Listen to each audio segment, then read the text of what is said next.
Yeah, I'm just going to make a thought catalogue because I had an interesting conversation with someone where I got to sort of explain some of my thinking, which got me to making connections between some other philosophical topics that I was discussing with other people.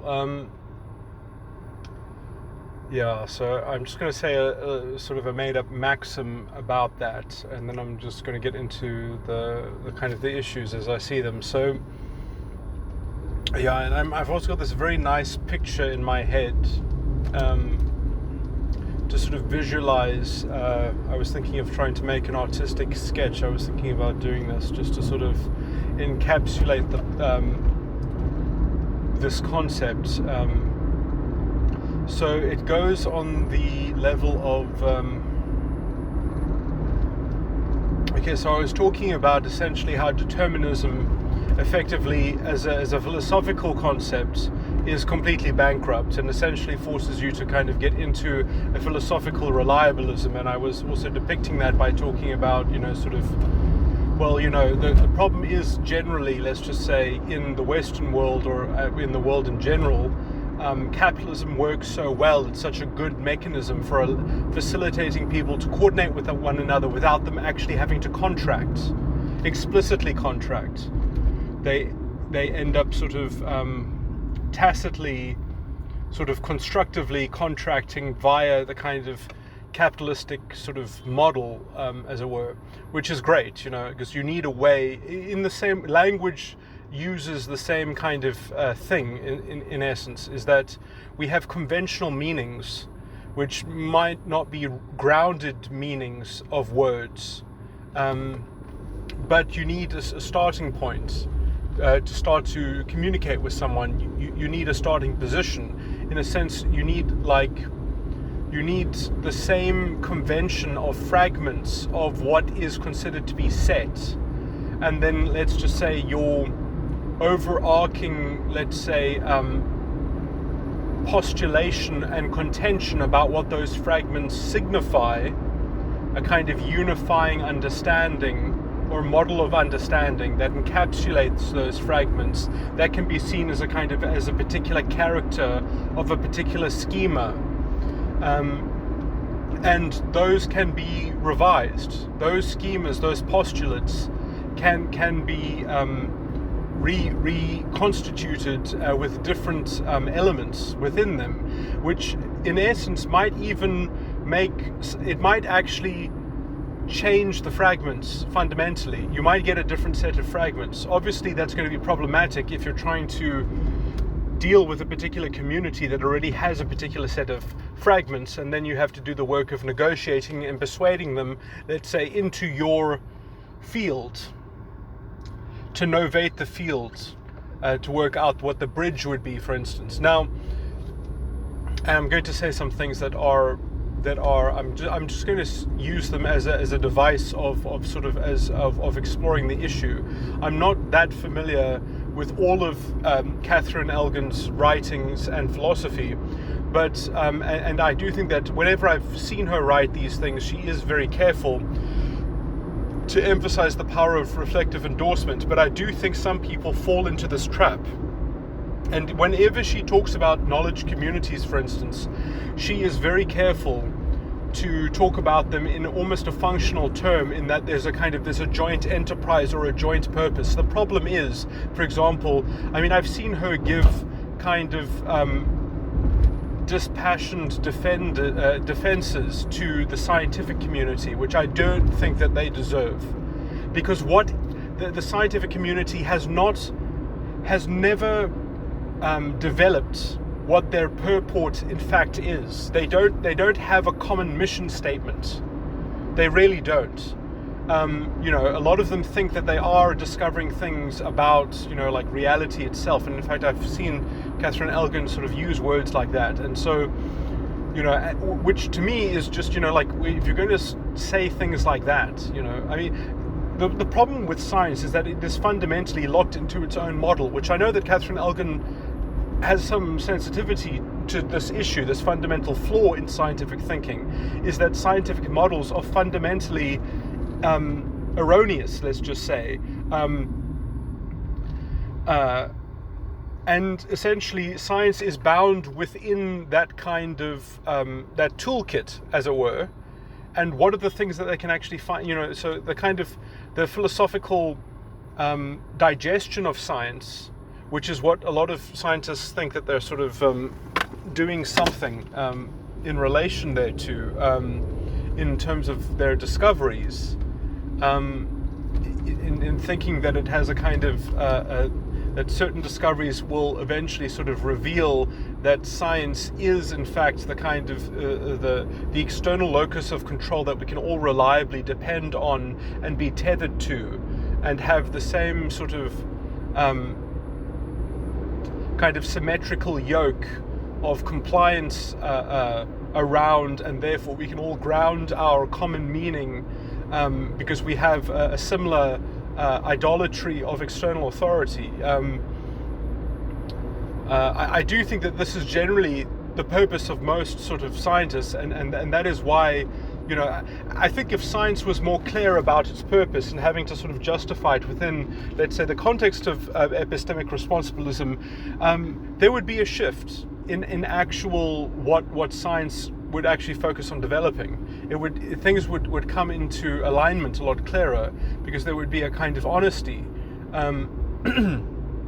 about to what extent it has a kind of utilitarian interface, in that it's developing technology or something like that, or it's developing discoveries. Obviously, one can't know the potential consequences and positive repercussions from scientific discoveries, but it might hone some interest, and in fact allow people to sort of coordinate and collaborate, because I think because of the confusion of how science operates, which has to do with its fragmentation and its extreme specialization, and this idea that it's this kind of collective sort of project of epistemic reliabilism, it is fundamentally, I think, fueled by a strange kind of bad faith, in that it is the all-encompassing sort of answer to anything, and that sort of if you just excavate it well enough, that it's going to show you how to digest it, and it's not. And it seems to me a lot of scientific minded people are actually looking for those elements of digestion. They're trying to find things, they're trying to excavate from science the method of its digestion. Okay, anyway, I know that that's a bit sloppy. I could neaten that up to some extent, but let me just move on. I guess I'll probably get to the same point in a clearer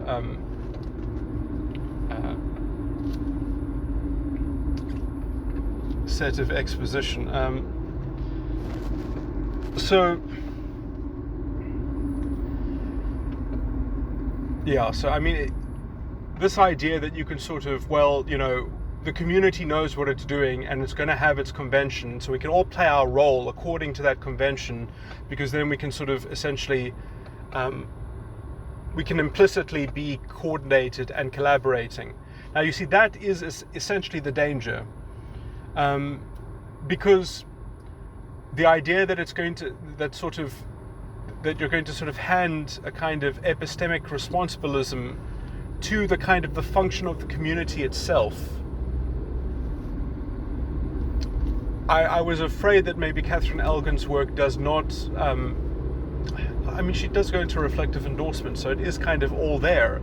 But I just want to emphasize that perhaps some people overlook this, that they ground truth in the community itself, where it is not grounded. It is grounded in a singular mind, in the mind of an individual that is capable of reflective endorsement. It has to be understandable in those terms.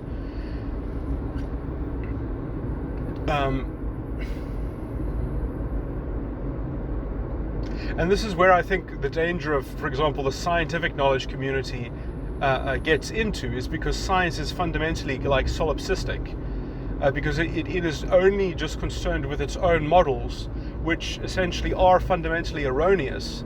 And because that, let's say, that problem, which is hidden in so many things, which Catherine Elgin has gone into,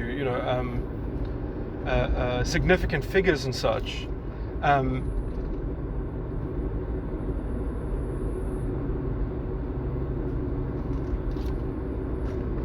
is sort of conveniently relegated and swept aside, where it can never be digested, and the integration of that at some point when it's relevant into the knowledge community is not going to go well if you don't essentially reconstitute the purpose of the community, or at least the kind of the conventions that it depends on to function, right? So the novation of the community itself, as it were, is an element which you have to found and predicate essentially in the individual, in the contemplative of an individual. If it's not capable of being understood in the individual, you can't just kind of disperse it amongst a community, right? And so anyway, I don't think necessarily Catherine Elgin has fallen foul of what I'm describing, and perhaps she's probably described it somewhere more eloquently perhaps, but I do think that a lot of people in this realm might have essentially done what the identity politics people do, which I'm very, very, I've called them fascists. They have a fascistic worldview, and they have many, very many problems with their thinking. But essentially, if you kind of source epistemic authorization in the community, if you vest that within the community, I mean, it's for whatever else you've gone into, and I mean, the only reason why I bring this up as well, and perhaps it's my prejudice to some degree, is that I've heard Catherine Elgin sort of essentially endorse, well, she hasn't expressly done it, but essentially the idea that, we need to open up certain things because of gender inequality and things like that. And I haven't heard her explicitly call for the necessity of quotas and things like that. But some of her thinking that at least I saw expressed did seem to imply that if there isn't a kind of 50-50 split, that it or at least if there's an egregious, sort of disparity, that it signifies, like some kind of failure of the community itself. This I find to go back to the same issue of essentially vesting too much emphasis in the community itself, as a kind of as an authorization of epistemic of the epistemic evaluation itself, as the source of the epistemic evaluation.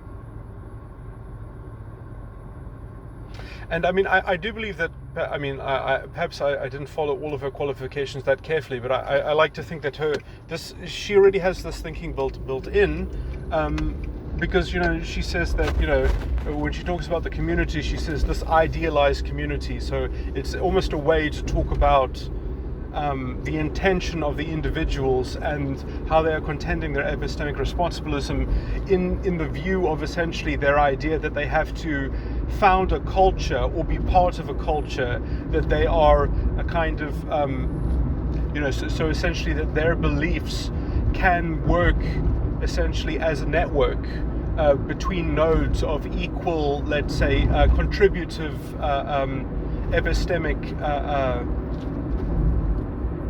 and that really has to do with the depth of communication possible, with the depth of which essentially will be filtered, let's just say, by whatever conventions the group has to essentially adopt in order to function.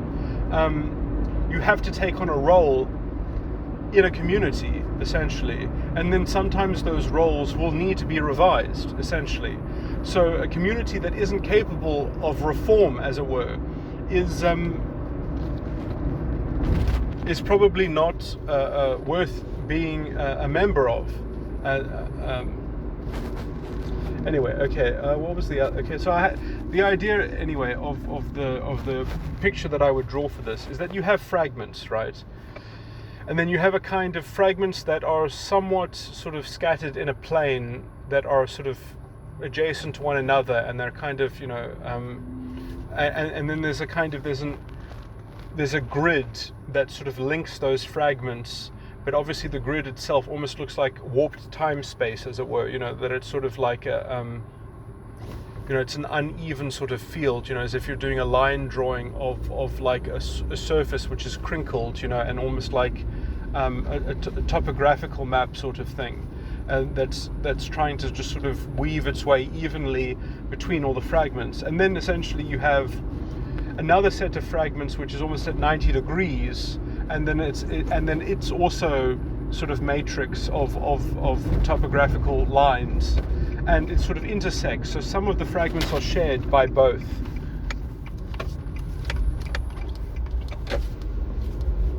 And because some of the fragments are shared by both, it sort of has the idea that essentially some fragments pop in and out of existence depending on essentially the conventions and, let's say, the fundamental sort of label categories, and perhaps the number, perhaps the quality in relation to one another, but that is held by what would be depicted in the artistic work as the kind of as that grid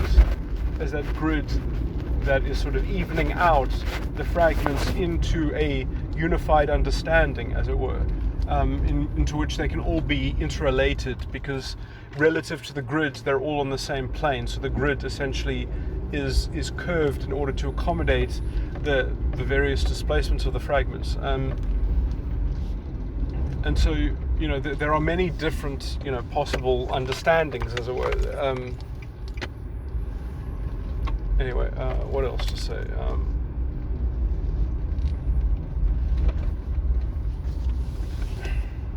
Yeah, so I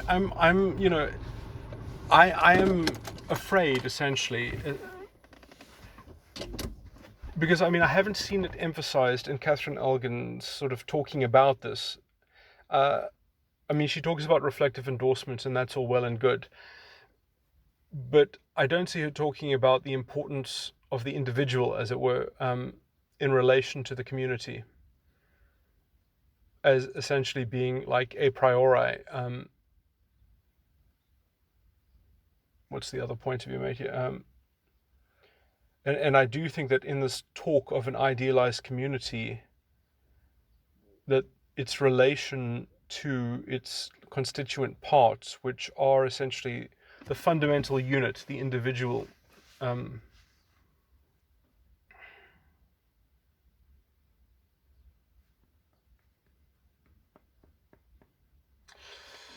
what else?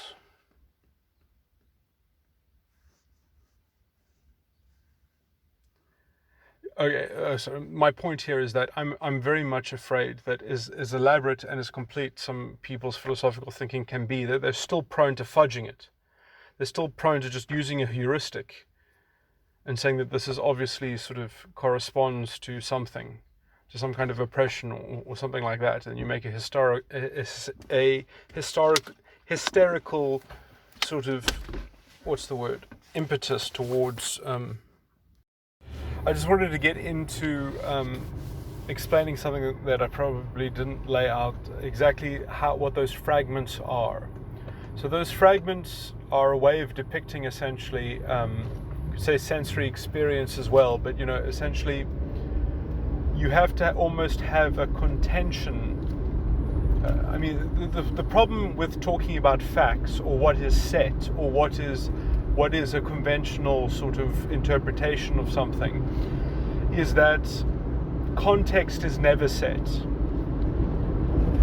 Context is always conditionally bound by a particular purport, by a spirit of purpose, as it were. So essentially, that purpose might last a long time, but when that purpose essentially is novated or relegated in favor of some other purpose, it will bring a new perspective, as it were. And so those fragments themselves then are not stable in themselves. They're only stable in as much as they continue to be in relation to that purpose. And no purpose is inexhaustible. And trying to sort of affix everything into some sort of cult of stability. Look, I mean, in some sense, you could say that, I mean, this conforms very nicely with the notion of games. You know, essentially, you know, some games are worth revisiting, some games are useful to have deployed and for their participants, you know. There's a broader point here. I mean, like I've often said, for example, capitalism is the best default system that you can ever have. It does have a, like, you know, when people start to sort of worship, let's say, the convenience and the efficacy that capitalism sort of makes possible, the collaboration which it makes possible without having explicit contracts between people, because people, frankly, the average, you know, sort of, you could say, I mean, and there's a bit of codependency here, so you could say, you know, people can't philosophize the depth of what they actually need to develop in order to develop something that would be post-capitalism, which I still think could exist essentially within capitalism, with, you know, like a concerted enough group of people that want to set up an alternative, you know, sort of collaboration between themselves. And, you know, they will, I mean, it'll probably be a mixed system, because they'll probably have some relation to the capitalistic system, but internally they'll try to be self-sufficient or whatever. But essentially, you know, being able to rely on money as essentially a way to command energy, or at least within a market in which lots of people are, you know, potentially offering things or offering their energy via that conduit of essentially money, means that essentially you don't have to worry about collaboration and contract. You can just worry about sort of trying to accumulate money, and essentially it facilitates a kind of a mechanistic sort of reduction to some degree of some sort of fidelity to the idea that there is a collaborative system that sort of is being engaged in through the medium of money. Obviously, this can be augmented by individuals having more consciousness, let's just say, and more deliberation, and in terms of trying to create forms of coordination. Just as an example, I mean, the kind of activism that you see is so juvenile in around most issues. It would be very easy for consumers to control things. If you actually try to create a kind of consumer activism in which you only consumed products that met certain standards, then you would essentially be directing the market to supply that, let's say, desire and expectation and that demand from the market. And so essentially you could easily control everything that happens in a society by simply trying to consciously direct demand for things. You only want to consume things that don't have any packaging waste. All the packaging must be 100% recyclable, must be made out of some kind of reusable, like actually reusable, you know, so perhaps some form of glass that has a high input cost once, but then is used forever, essentially. You know, like, I mean, if the demand existed, it would already exist, essentially. The problem is that you can't actually get people to sort of come to a consensus on this, because people don't want to pay for it, essentially, is the biggest underlying problem. And you could say, well, maybe it's a market failure, because essentially if it was already offered and to people, that they would pay for it if it already exists. But, you know, essentially it would be very easy essentially to grade companies in terms of, you know, and then sort of telling your consumer sort of or your consumer consortium to focus on patronizing these companies to this degree or something like that, or trying to shape their patronage based on that. Or, you know, like if you did things like that, then you could have companies outdo each other so they could get a better grade, so that they could essentially more consumerism could be directed towards them based on the fidelity of this kind. That would be the form that responsible activism would take, and it would change things very, very quickly. But people don't have a stomach for that. They have a stomach for making it somebody else's responsibility. They have a stomach, somebody else must be accountable for it.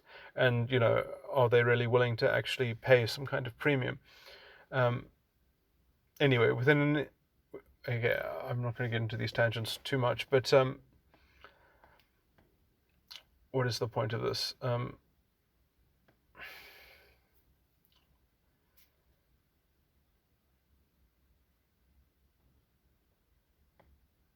Was to do with contract, the functionality of conventions, roles in games.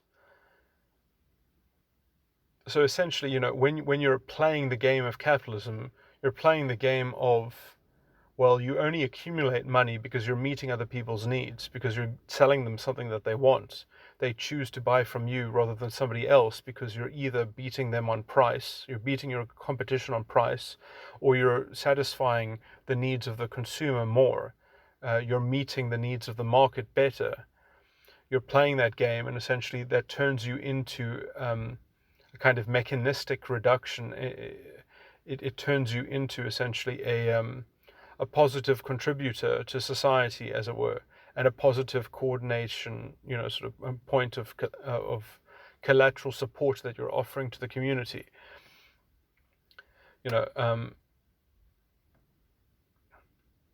That's the mechanism, as it were. But anyway, when people rely on mechanisms and they don't see the actual sort of purpose behind it, as it were, the overarching thing, and when the purpose and the mechanism, a lot of mechanisms can be made bad essentially because the people working them they have bad morals. They just essentially, they're not good people. So don't expect essentially, it's like, it's kind of like the argument that guns kill people, instead of that it's people that intend to kill people that kill people with guns, So, a lot of these problems can just be worked on in terms of the individual consciousness. We don't teach critical thinking in school. In fact,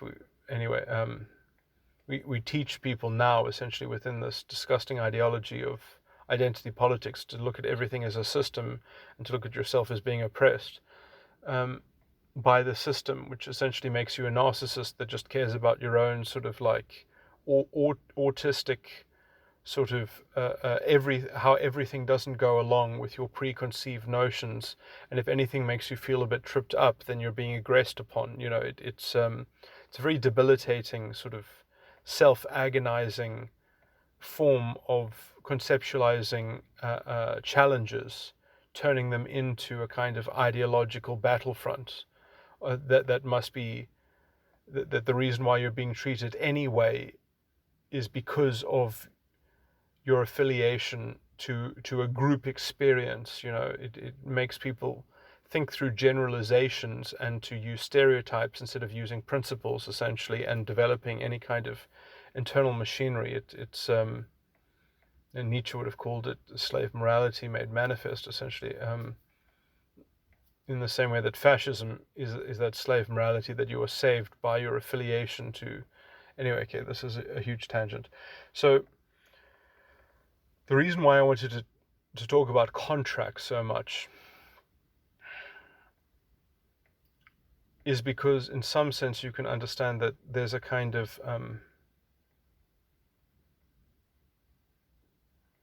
I came up with a maxim that I thought was quite clever. Now I'm having trouble articulating it and remembering it. It was something like I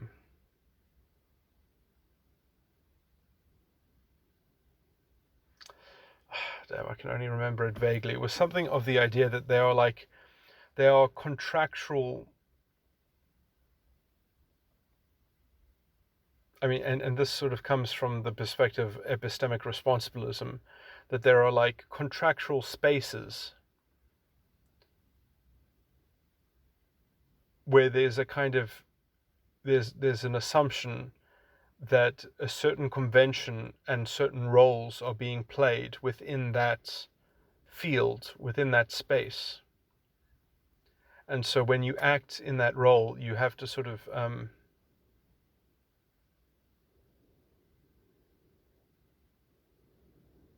you are seen as essentially engaging in a kind of in an implicit contract with the community. Is a one way to summarize it. It can also be very, very dangerous to sort of to make that the central thing. It's not between you and the community, you and the system, but in some sense that contractual space could be seen as the culture. And culture itself is a malleable thing. Individuals can change culture. It's very possible. I mean, most individuals can't change a culture because they don't know sort of what that takes, essentially. In sociology, they always have sort of these terrible hyperbole, like when they go into a in some sociology one-on-one class, they talk about social constructionism, and I can't remember what the other sort of taglines are, but the idea essentially is that, like,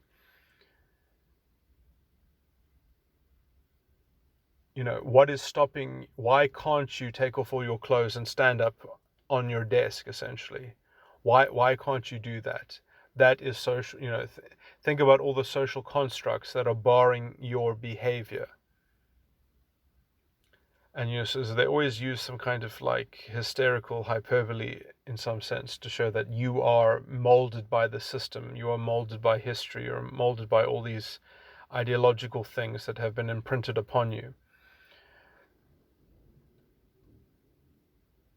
I mean, this is all fixed by reflective endorsement, effectively. Well, if you are the chooser of the things that you have come to accept on reflective endorsement, you are responsible for conducting yourself in that way. It hasn't been chosen for you. You have assented to it, and you have consciously assented to it, which also means that you can consciously dissent to it. And I mean, in some sense, it would be very stupid to take off all your clothes and get up on the desk, except if it was going to make a particular point that was worth making, perhaps. But the idea essentially is that it's not you against the room. In some sense, you see, and I'll also show how identity politics has fucked this up so badly, but it's never been you against the room, and it's not your faction against the room necessarily, or your group, or some kind of preordained, pre-categorized, sort of group. The thing that is actually against you in the room is the concept of we.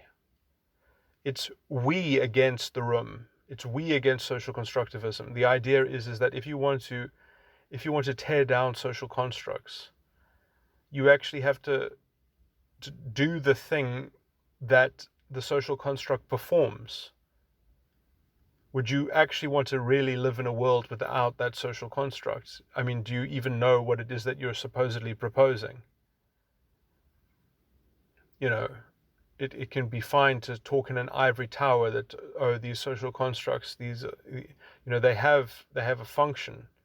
There are other scenarios, there are other perspectives.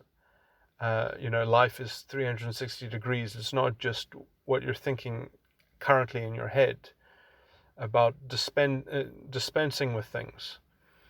And so the idea is that it's not about if you can be against the room. It's that if you can create a we of agreement, that we agree something, can you come up with something that we would say to change the social construct?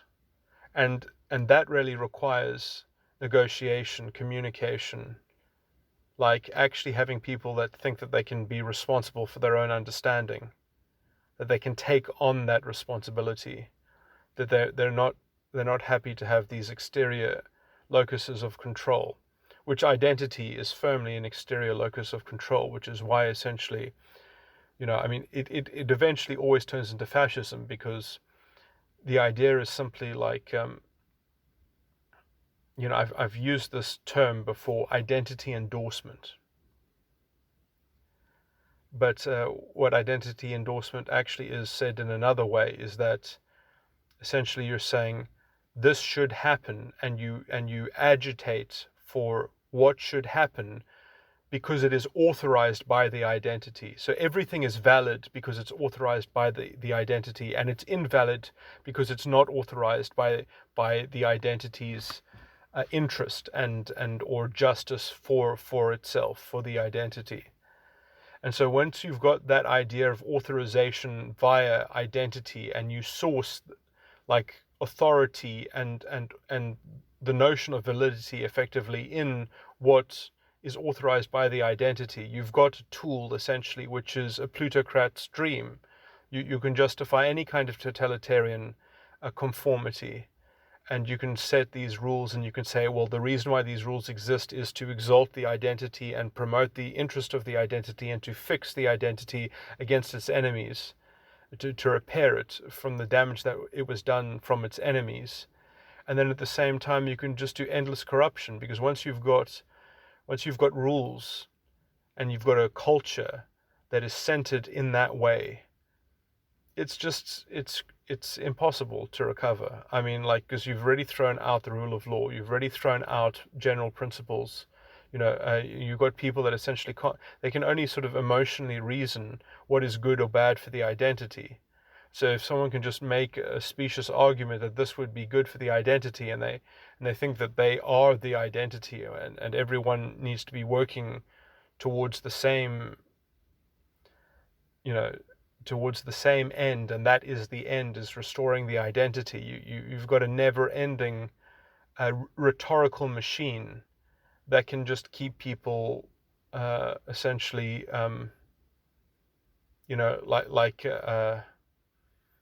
it really becomes like an insect hive, where you have the royalty at the core, and then you have the worker drones. And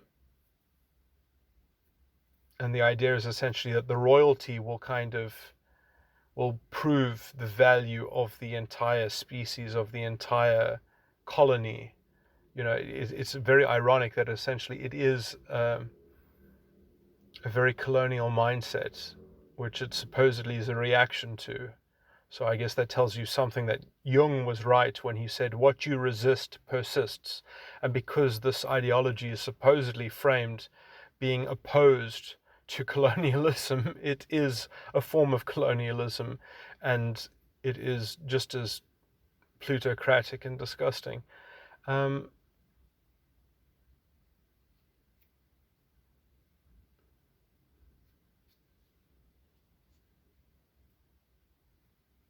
Although colonialism had a class system,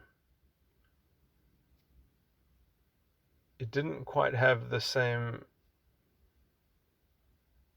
it is to call it colonialism is because it is actually worse than colonialism. It's more like feudalism. But anyway, I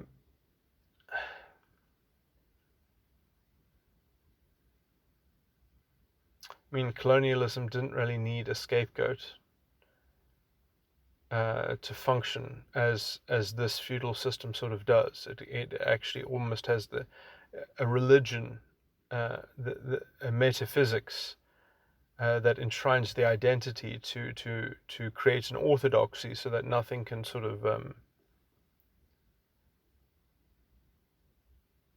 challenge its right to sort of set up this kind of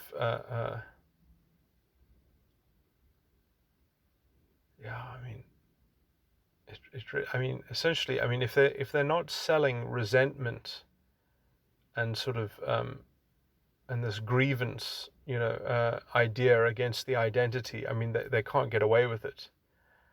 And this is what makes me think that essentially South Africa, if we don't start challenging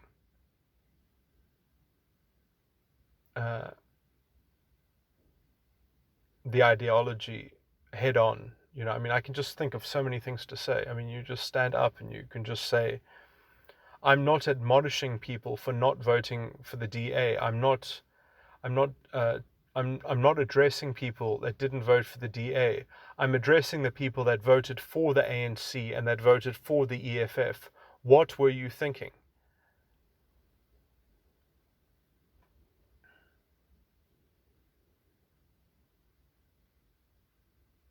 I mean, the ANC had a historical, kind of role that they played in this country.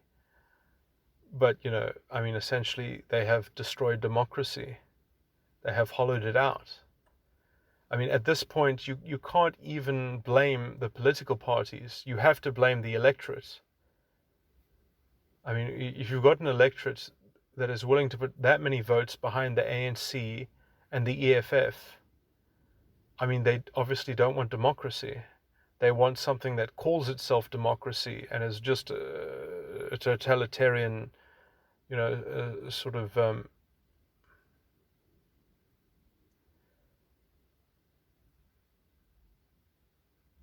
yeah. I mean, it's very depressing. I mean, there are lots of good parties out there. I mean, there's COPE, there's the IFP, there's the DA. There are many political parties who don't use identity politics, who haven't got their hands dirty in this totalitarian, plutocratic, corruption facilitating machine.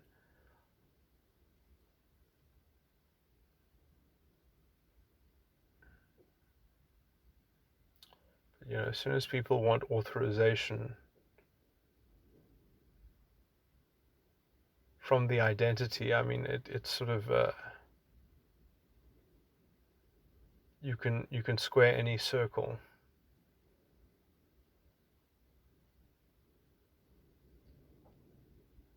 I mean, if there are any good people left in the ANC, what they should do essentially is try and get the ANC collapsed. The name should not exist anymore. We should have parties. We should have the Communist Party in Parliament on its own. You should have everything on its own.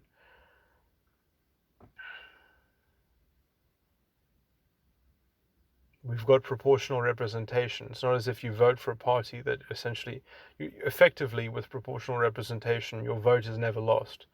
So there's no sort of tactical sort of thing here.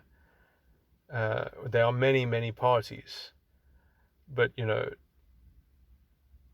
I mean, essentially people are voting for a fascistic form of politics and culture and society, voting for the ANC and voting for the EFF.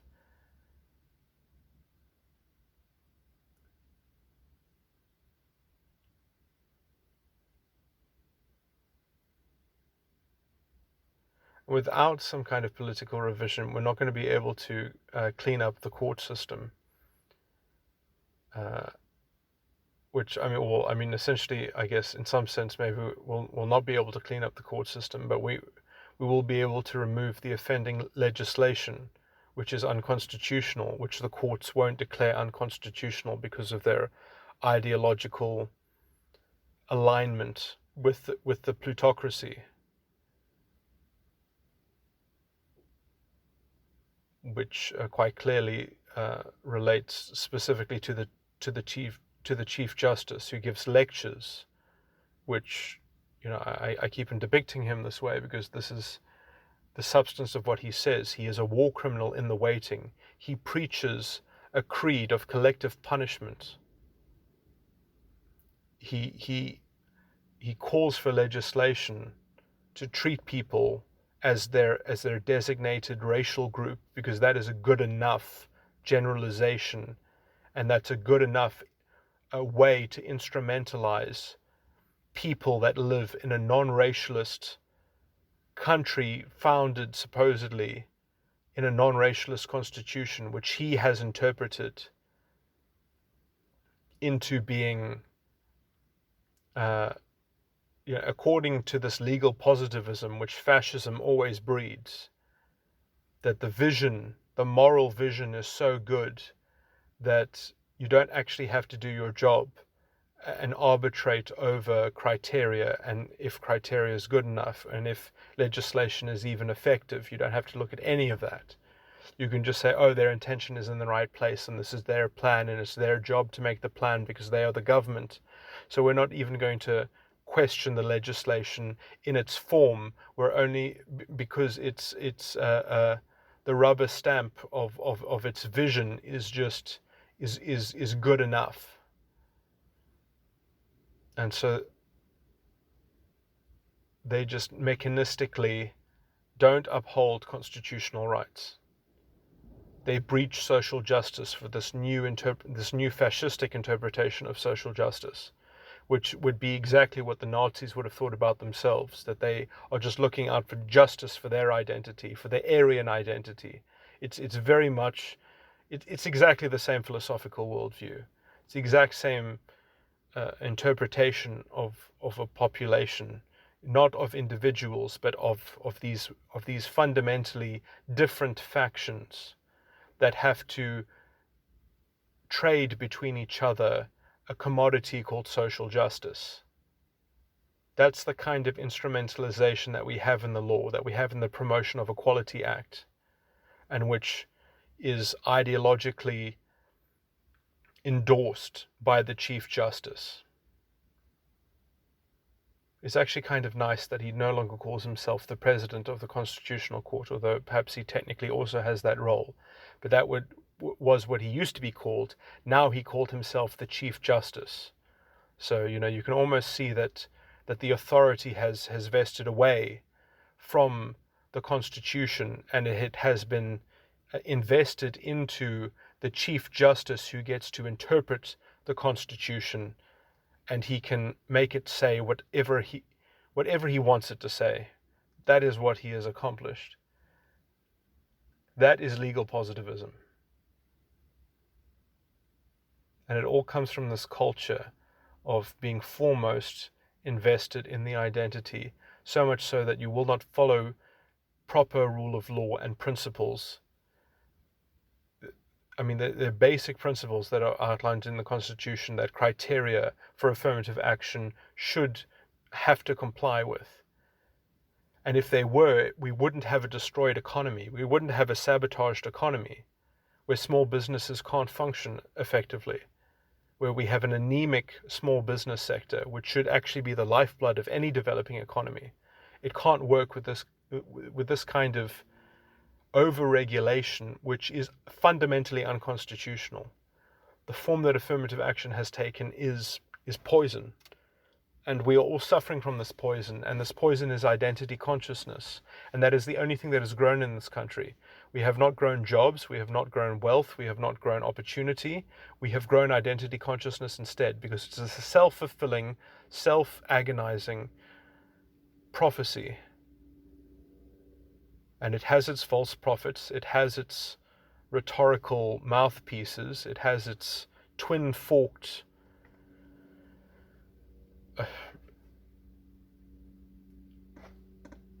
forked-tongued orators who get to demand things. I mean, the EFF threatening to disrupt the state of the nation because they want Pravin Gordhan fired because they malign him as being an agent of white monopoly capital. I mean, it's like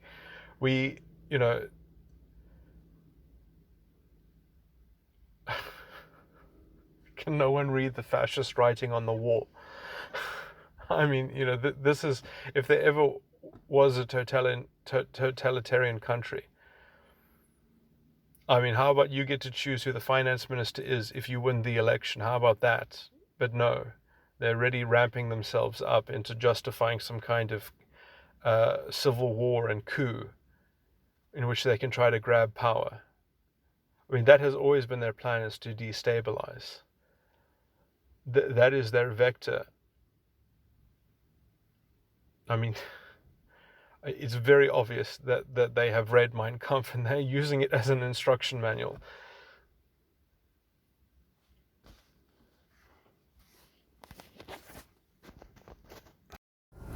Okay, I'm going to try to round out this particular sort of train of thought. So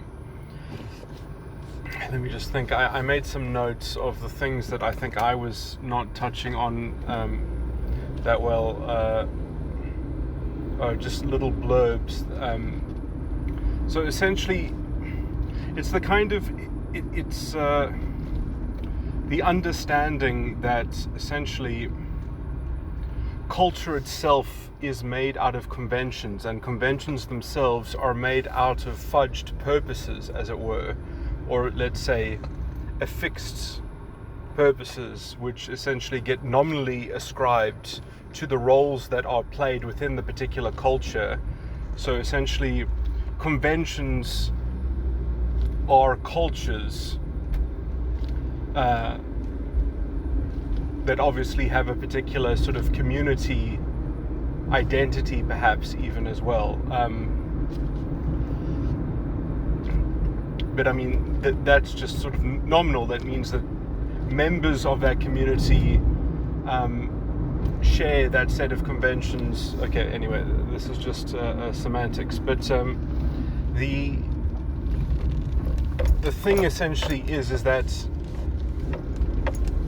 you know, you do at some point, whenever you're in the community, therefore, you are fundamentally relegating your essence, let's just say, into those conventions, into those roles.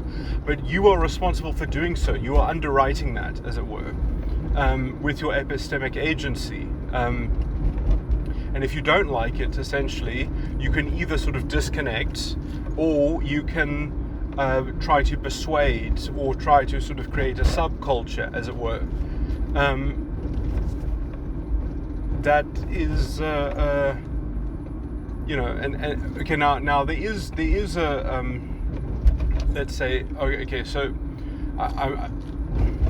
because what I'm about to say is not, let's say, integral to all those things, but they are things that are worth mentioning because they have to do with, let's say, just basic sort of functioning of the basic functioning of these sets of conceptual notions that I've laid out and modeled.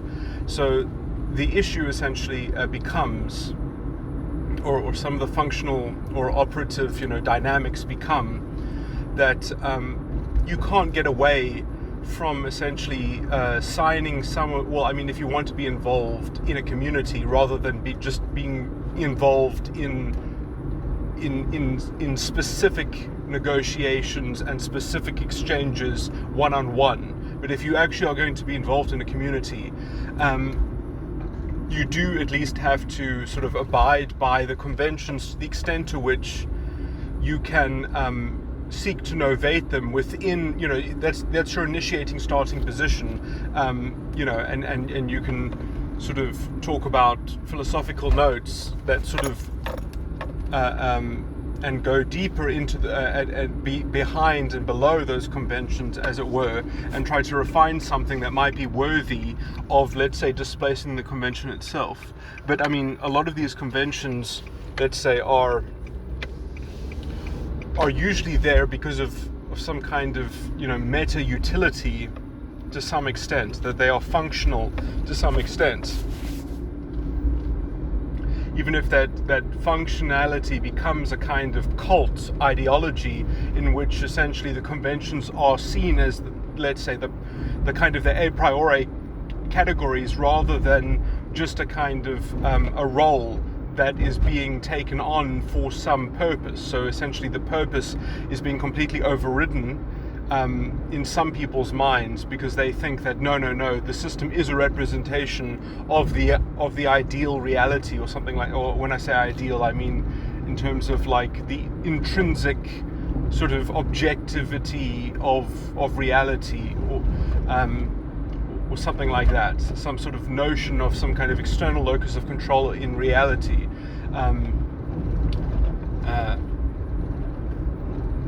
Anyway, I mean, okay, I just want to see, okay, if I talked about this enough before I get on to a somewhat related point, which is that there's probably other points that I wanted to make there. Anyway,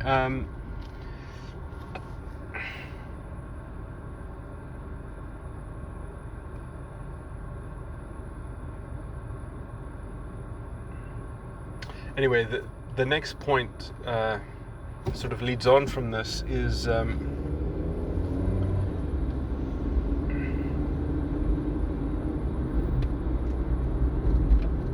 there is, because of these dynamics, there is a field of what I would call false knowledge and false accounting. And so essentially, if you just track, let's say, these conventions themselves and see them as evolving, right, rather than seeing the substrate of the individuals that assented to playing those roles, but if you take those roles as being like, let's say, I mean, you can call it the ideological belief of the time or something like that, but if you sort of confuse that for people, if you sort of take that to be the kind of the collective spirit of people's reflective endorsements, you know, you're missing out on, let's say, the whole, there's a whole psychological component, or at least cognitive component, where certain trade-offs are being made in playing certain roles, as it were, in engaging in certain cultures,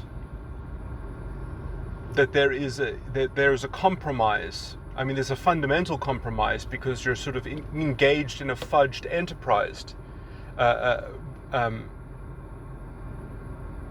just so that you can essentially have some shorthand which allows you to access, let's say, the contractual space that you want. So essentially, culture is just a social implement, or not. Let me not just confuse this issue by calling it a social implement, but it is an implement that allows greater access to the contractual space, which the individual, you know, so it's a medium that the individual is essentially functionally assenting to in order to have a greater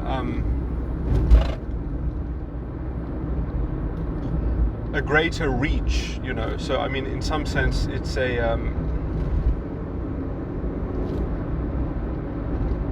a route to a purpose, right? And when that route to a purpose, when the idea that, you know, it's a means to an end, and that end is fundamentally actual individually contended purpose, right? So essentially, you agree to take on a kind of nominal fudged purpose in employing certain conventions. You agree to play that game, take on the role of assenting to essentially that set of categorization,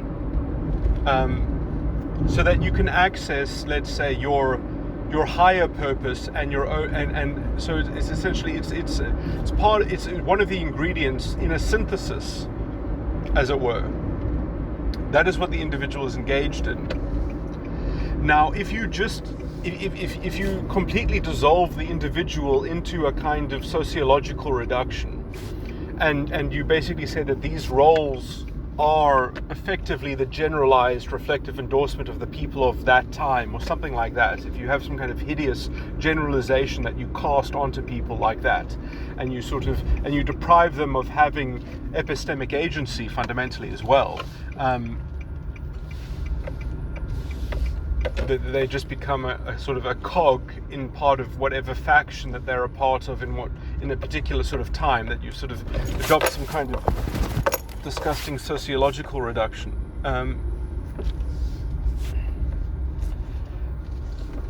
That you end up bypassing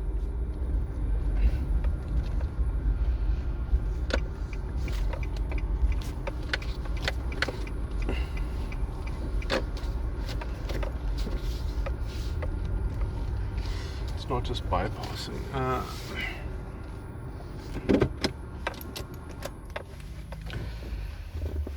Okay, well, what's the point here? So the point here is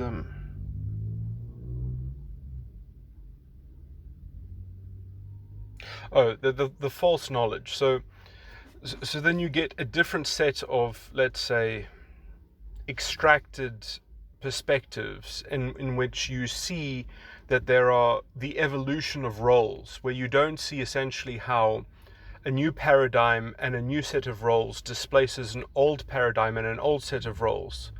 That a new game displaced an old game, when instead it's just one game, and it is just this, you get into the same sort of perspective as evolution, where, it's like, well, when does the one species end and the new one begin? It's just all one system, it's all one thing, and so with that perspective, you end up making false correlations,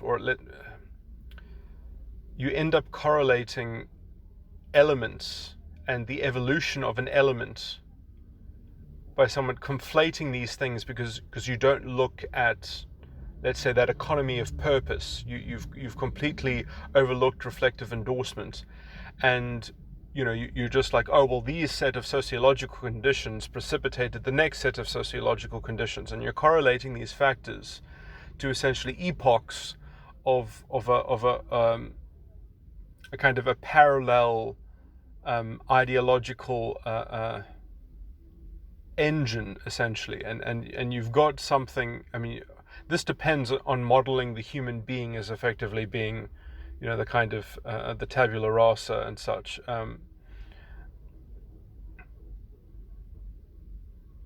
Anyway, there's a psychological component, essentially, which this paradigm doesn't even come close to doing justice to. But it is interesting because I'm not actually articulating it perfectly in terms of how you're tracking elements in the game, and you're saying that is like the driving force of everything, and even the precipitating force of the next thing,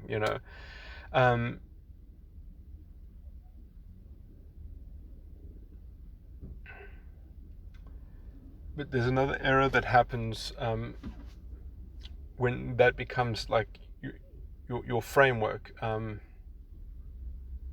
was going to say that, like, when you do stuff like this, you can extract certain interesting abstract, the themes that are kind of collated from that form of analysis can somewhat be refined and abstractly sort of considered in some way. They can be repurposed, as it were, and they could become the ingredient of something else. But it is a fundamentally in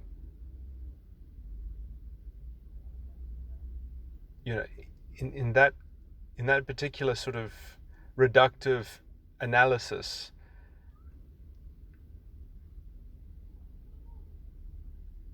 sorry, I can't remember. I had a way of articulating what this offensive element was.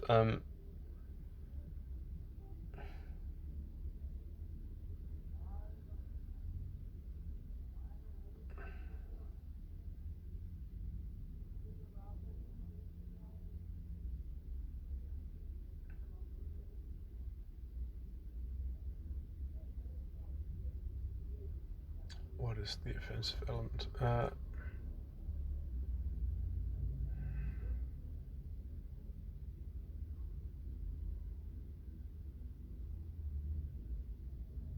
Yeah, I guess it fundamentally negates the idea that you have autonomous, accountable individuals that are actually assenting.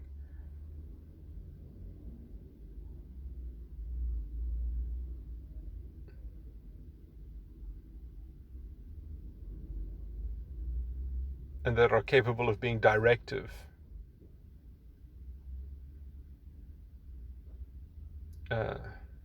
Over this process, but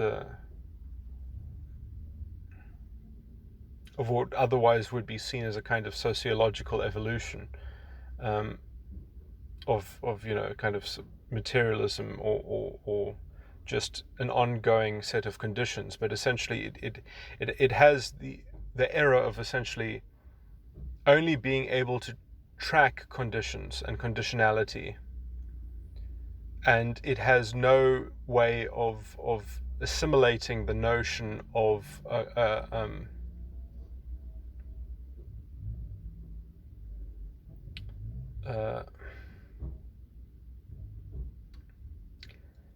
an active participation, you know, in that, in the sociological reduction, everything is fundamentally reactive.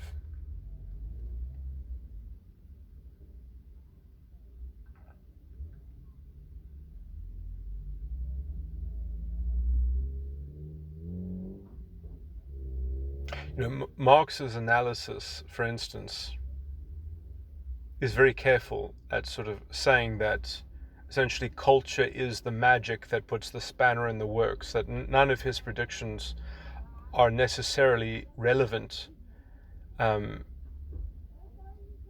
because of the magic of culture. And the complexity of culture is something also that I don't think Marx could fully grapple with, the psychological dimension to some extent. I mean,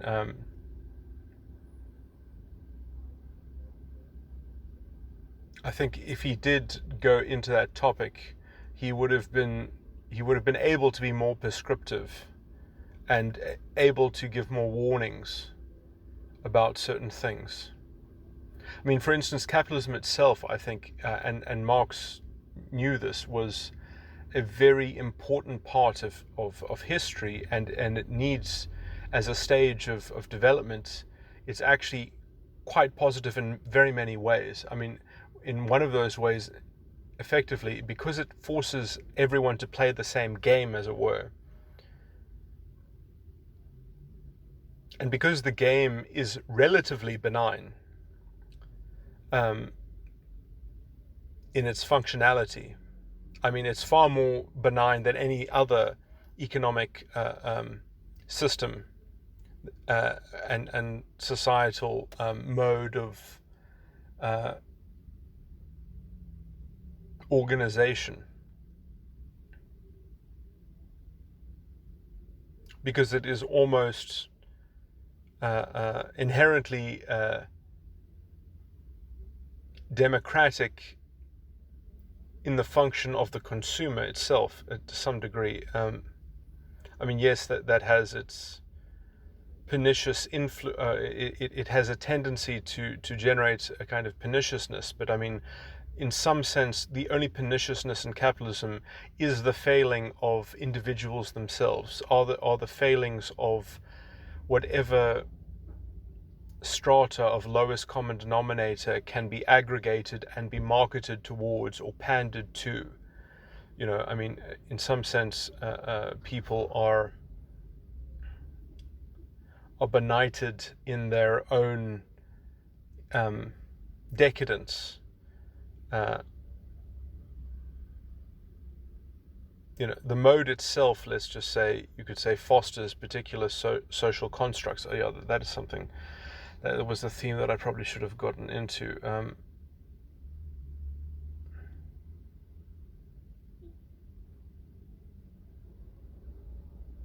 I had something to say about social constructs.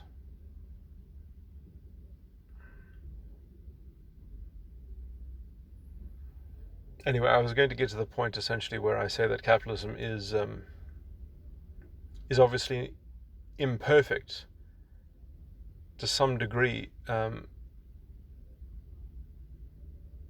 but that at least because it is functionally within itself fundamentally benign to some degree, it allows the imperfections of human beings somewhat to start being observable, you know, in a kind of pattern recognition, and the problems of the market, as it were, can be overcome by a certain concerted effort that could easily be overcome by people of good faith who are free to coordinate and such, and to collaborate and to create alternative mechanisms without having to impose them, but simply by the freedom of association.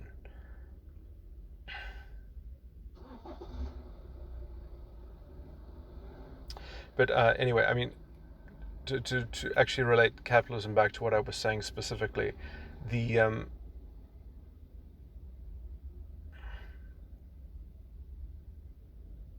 because everyone is playing a functional role within the conventions laid out by capitalism.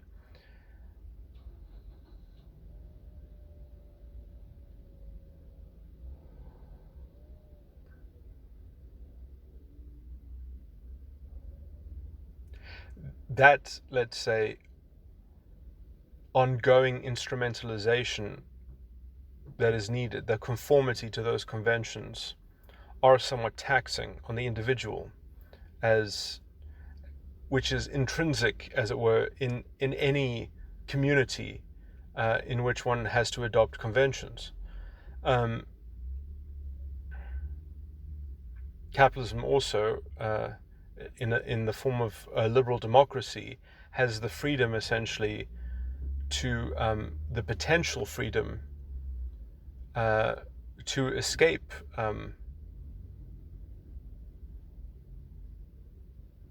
the fundamental machinery of capitalism.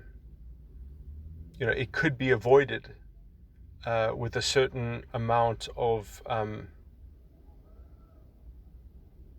planning and effort and collaboration, perhaps, and I mean, there are lots of ways of escaping capitalism. Some of them are science fiction.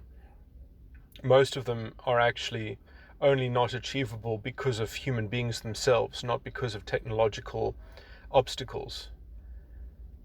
Although you would need somewhat of a large enough scale, probably, to be sustainably self-sufficient without inventing new ways of doing some things. But essentially,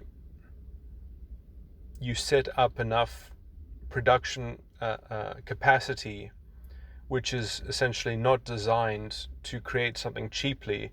It's designed to create something that, in a process that essentially makes no waste, or that makes waste which is useful in another process. And you've got essentially your industry in a kind of collateral codependency, as it were.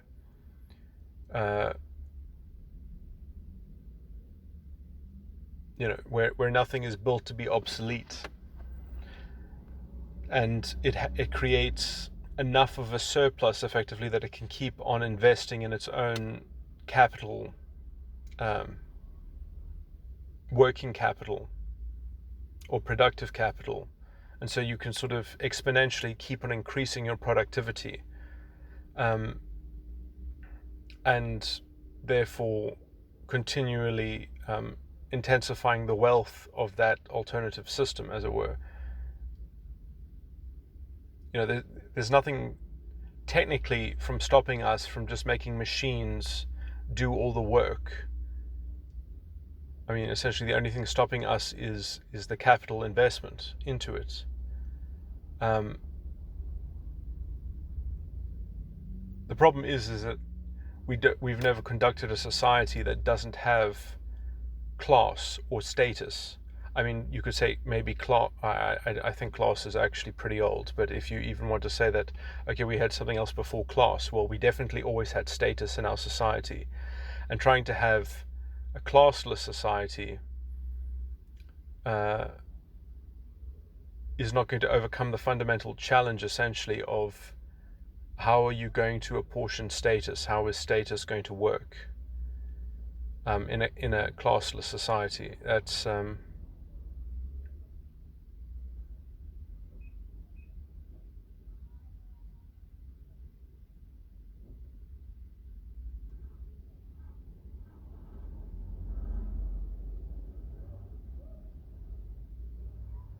the differences between individuals fundamentally are is something in which class actually has an ameliorating impact upon. I mean, people might compare, in terms of sexual selection, women are almost innately designed. Anyway, I'm not going to go into the pernicious effects of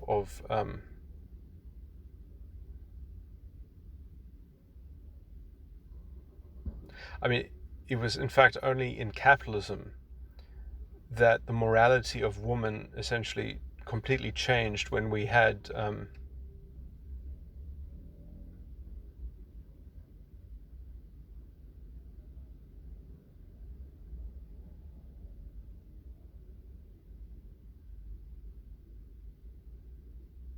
monogamy set up as an enshrined sort of norm, which is not even the norm everywhere in the world. The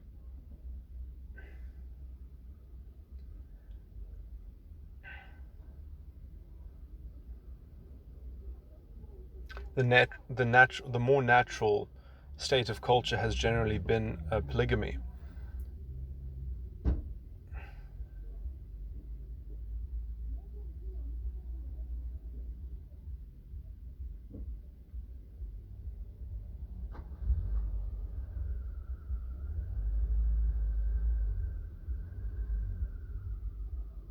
Which at some point you might say, oh, that's great for men, or rather, that's great for the high status males, but it's not great for men in general.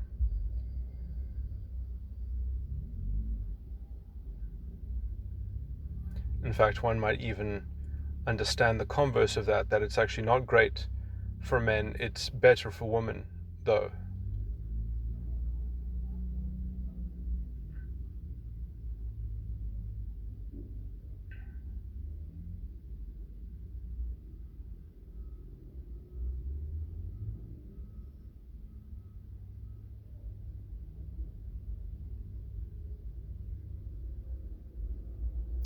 So, we have these biological remnants. This is especially why the variance in intelligence of males is much higher than in women. The median woman is more intelligent than the median man, but there are far more male geniuses and also far more male idiots than there are of women. So there are these asymmetries, which again are somewhat ameliorated by class.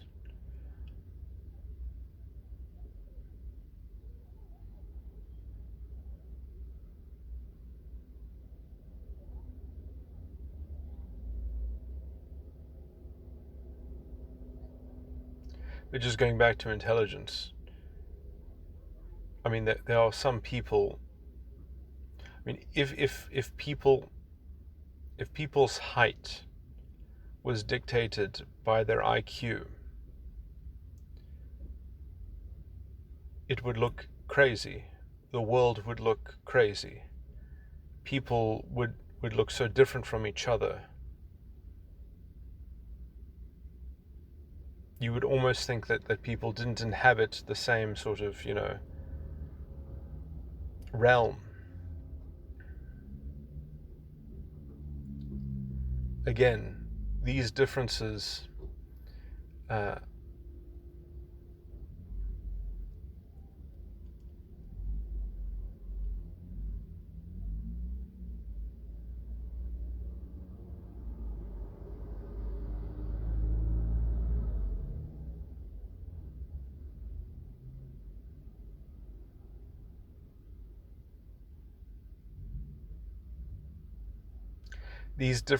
right now are somewhat encompassed by class,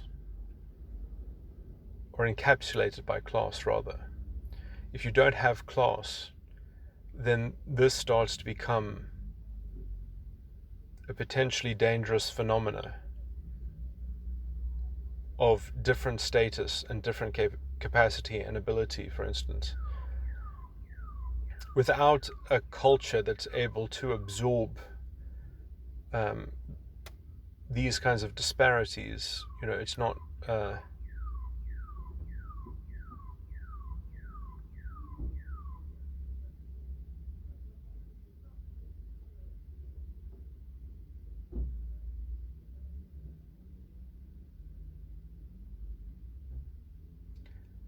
it's not going to go well.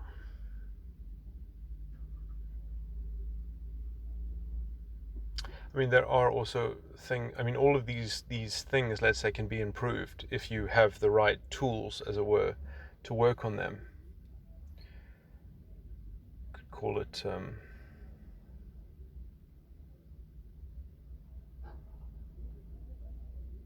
psychological technology and such. So if you don't have a society that's sort of centered around understanding that these things are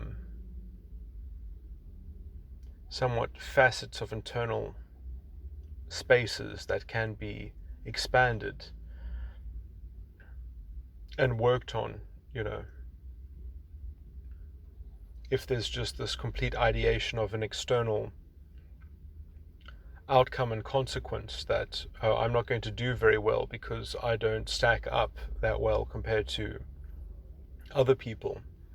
And then what happens if you sort of remove the class society and somewhat some people say, okay, well, I want to be polygamous, and you start completely sort of changing the compromises that allowed, the system of capitalism has a very civilizing parity that is somewhat worked into it, because it's part of, let's say, the role that you play within capitalism essentially is trying to keep a benign system intact, and the individual is forced to conform essentially to perpetuating, let's say, the functional benignness. It somewhat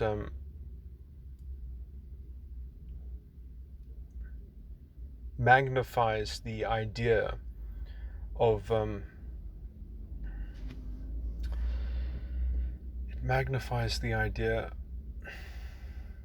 responsibility to a large degree.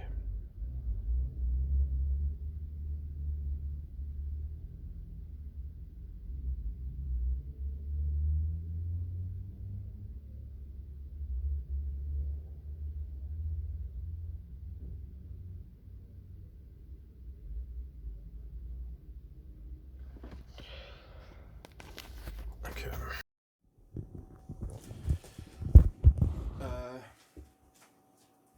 Yeah, so in my mind, when I was first coming up with some of these ideas, they seemed like a natural segue, but I've just woken up, so I'm probably not going to be able to facilitate the uh, this new focus so much. But I just wanted to sort of explore some concepts that I usually mention vaguely, and I explored them more elaborately in much earlier recordings. But they're probably worth mentioning again. Um, so there is an elaborate metaphor where identity politics effectively turns humanity into a set of competing sort of insect hives. That the sort of the hive conception, the collective progress that is made on the level of a particular faction, of a particular identity, and the condition of there having to be a hive is somewhat outsourced as well. We have been treated as a single entity, so we have to use that vehicle to sort of to match the viciousness of the circumstances of history or something like that. So there's this direct importation of historical woes and complaints and projected it onto the present to somewhat alleviate the moral accountability of essentially assenting to this strategy.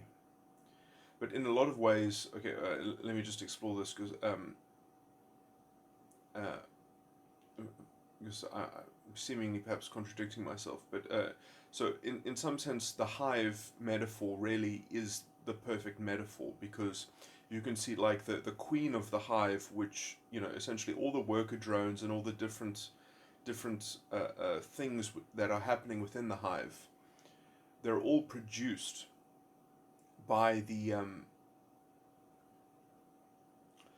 by the queen. The queen is the single mother, you know, and in this sense, the identity functions in much the same way. The identity is the life giver of everything, is the source of everything, you know, the matriarch. And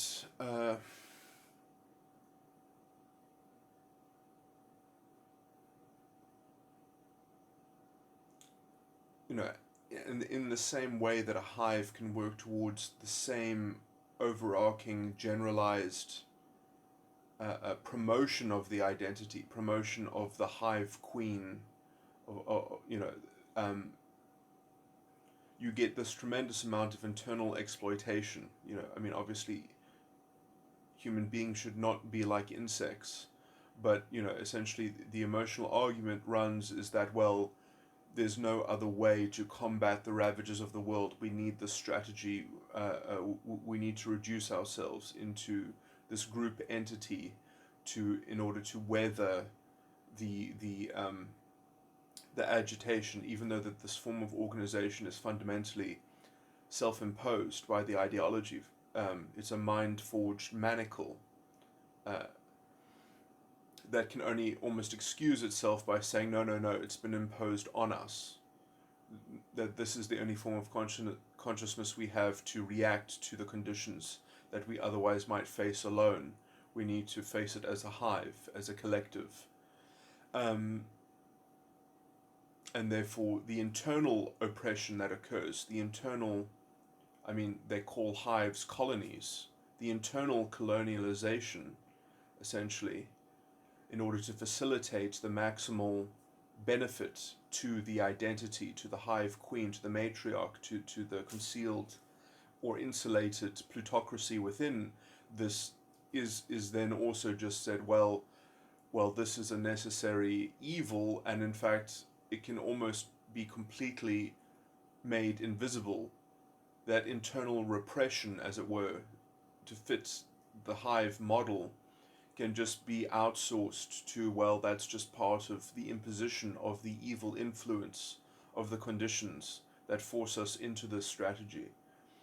You know, so it doesn't take account of itself. You know, this happens a lot in the arguments against capitalism, and I was trying to explore some of the notions and into the substance in which capitalism itself is carrying a lot of water for many other issues that are just part and parcel of the human condition, and the degree to which capitalism is vilified, to some extent, you know, what has not been taken account is how much capitalism is being conflated with things which would ordinarily have to ravage any society, culture, or civilization.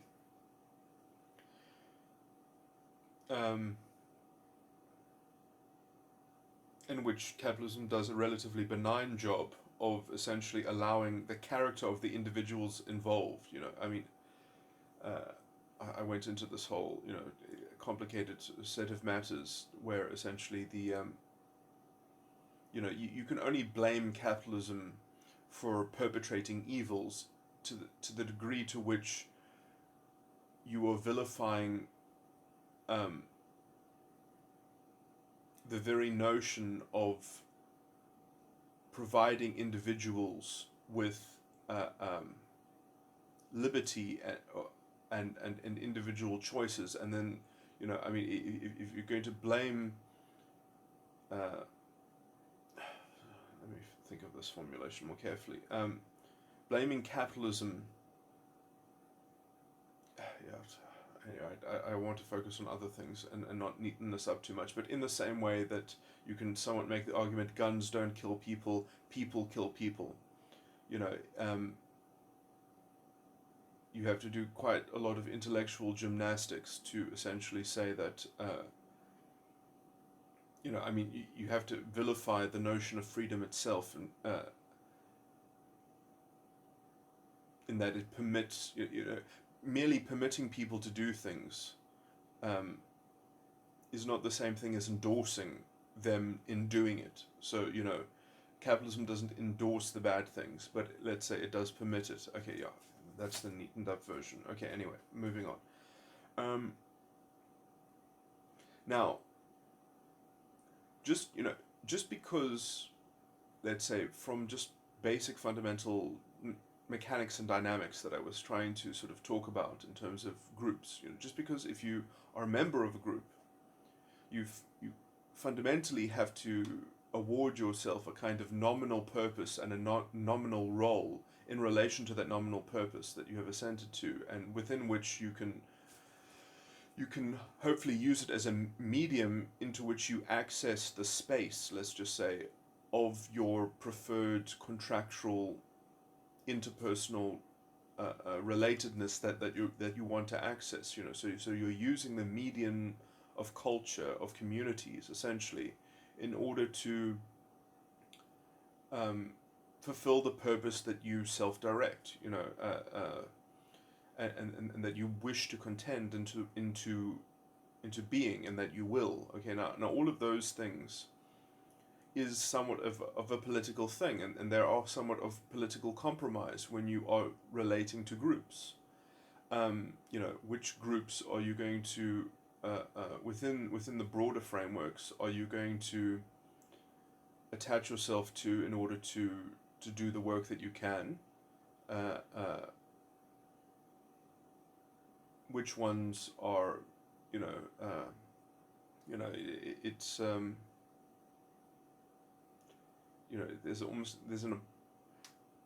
there's there's a politics of arrangements, as it were. You have a certain set of options. You have a certain, the idea that you don't like any of the above options, so they can just sort of all be collapsed, and somewhat some kind of ideal will sort of emerge, is fundamentally short-sighted. It's also, it's fundamentally dangerous and wrong. The idea that you collapse structures and somewhat the perfect structure is going to sort of reveal itself in the aftermath. These general sentiments come essentially from the very irresponsible propaganda that comes from the people that are peddling, their hive mentality, their hive identity project. Anyway, I want to, okay, I just wanted to get into the thing, is that because you have to essentially deal with a certain politics of choosing nominal vehicles, right, anyway. But as soon as you break down the idea that you can choose these nominal vehicles from the individual level, when they are imposed onto you, when you live in a structure which is essentially no longer a liberal democratic form of law, but also no longer a liberal democratic culture anymore, in which people say, no, you have to take on this particular, you have to break the individual paradigm, and we're going to instrumentalize you and treat you as a kind of as a monolith, as a representation of an identity, or as a part of this, and we're going to collectively punish or benefit you according to your association, or rather affiliation to such group entity. That's a hideous contortion, in which that function no longer works, in which the individual is capable of influencing, because within the individual model, the individual can navigate, can get into that politics of arrangement and change things and do things. Anyway,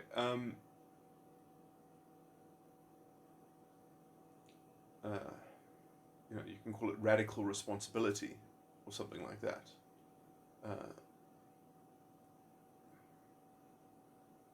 Again, okay. So I'm just sorry. I'm trying to get to show a clear argument, essentially, why without a universal game, as it were, of individuals, you don't have a liberal culture anymore. And capitalism and liberal democracy fundamentally sort of undergird that. And that's why I think that as a default system, it should never be overturned, because within that, you can already do whatever the hell you want. You can create an alternative economic situation. It just requires people actually developing those systems.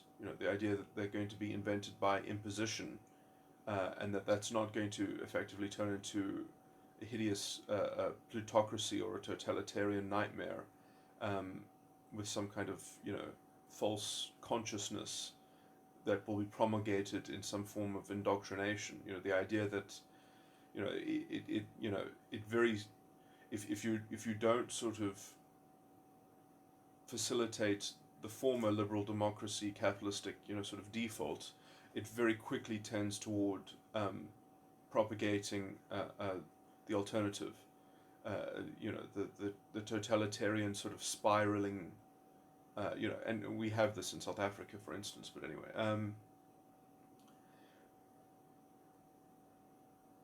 and to some degree, I think the electorate has to be culpable to some degree for facilitating this. Although in the political arena, people have not laid out this polemic, which is problematic. Partly because they haven't debunked the moral claims made by the totalitarians, by the identity mongers. Okay, the point that I wanted to make is just how decadent the culture is on the totalitarian side, effectively, on the identity politics side. And I wanted to talk about the kind of false consciousness and how it facilitates corruption. So a bit on a cultural level. So you'll find that it's a fake kind of revolutionary. It's the kind of the fascist in sheep's clothing, in the same way that the fascists clothed themselves as leftists. The Nazis.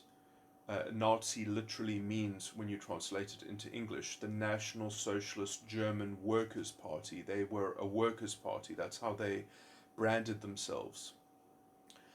But you see, when you are proponents of identity, everything becomes easy because you can essentially just tell a narrative that is supposedly a counter-narrative, and therefore the burden isn't on you for actually showing positive values, because you're just saying, no, they're taking away our innate essence, they're diminishing our innate, it's always framed as a defensive, kind of,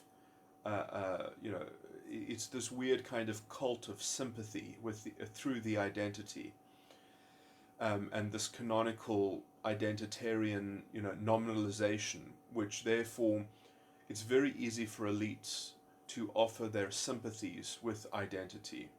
It's very easy for big corporations to offer their sympathies for an identity and give some token, because the identity has no address, the identity has no particular target that can be fulfilled. It's just sort of dispersed as a systemic kind of tendency that has to look like, so it becomes a politics of appearances.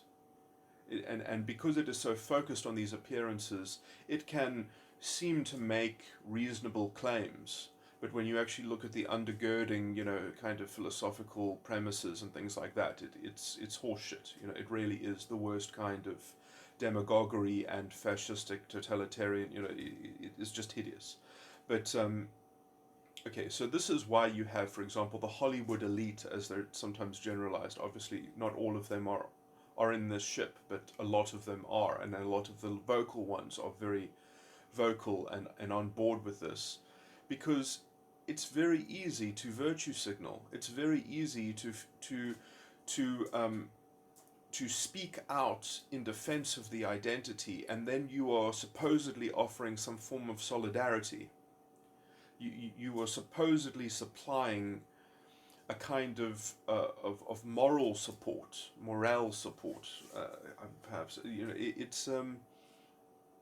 It's very easy to do that, and I guess when you are a celebrity, it's very easy to be detached like that. Because it is a very abstract form of associative collateral support that you are offering. It's a very conceptual kind of it's like the idea that you're in league with these people's interests, because you're going to do it by helping them promote their identity. It's a very indirect form of assistance, as it were, because assistance is actually very, very hard to supply to people. Because when you actually look at what the situation is on the ground, um, it's a mix of things. It's not just one problem. It's a whole host of different individual problems, and they all need to be tackled individually. And in fact, on the level of the individual is the only way anything is ever going to happen. Because for just as an example, some people you just can't help. They don't want to be helped. They're not proactive people. There are lots of people in the population that are, let's say, fundamentally negative. Uh, you know, that they're happy with things like identity politics because it allows them to simplify their worldview, their narrative. They want to live in a narrative. There are a lot of issues of consciousness. I mean, these things they can also potentially be worked on, but fundamentally you can't help people necessarily that are wedded to their form of outlook, which might be fundamentally toxic. They might have a toxic form of culture, they might have a toxic form of mentality, and they might be unwilling to change that. I mean, there are alcoholics in the world.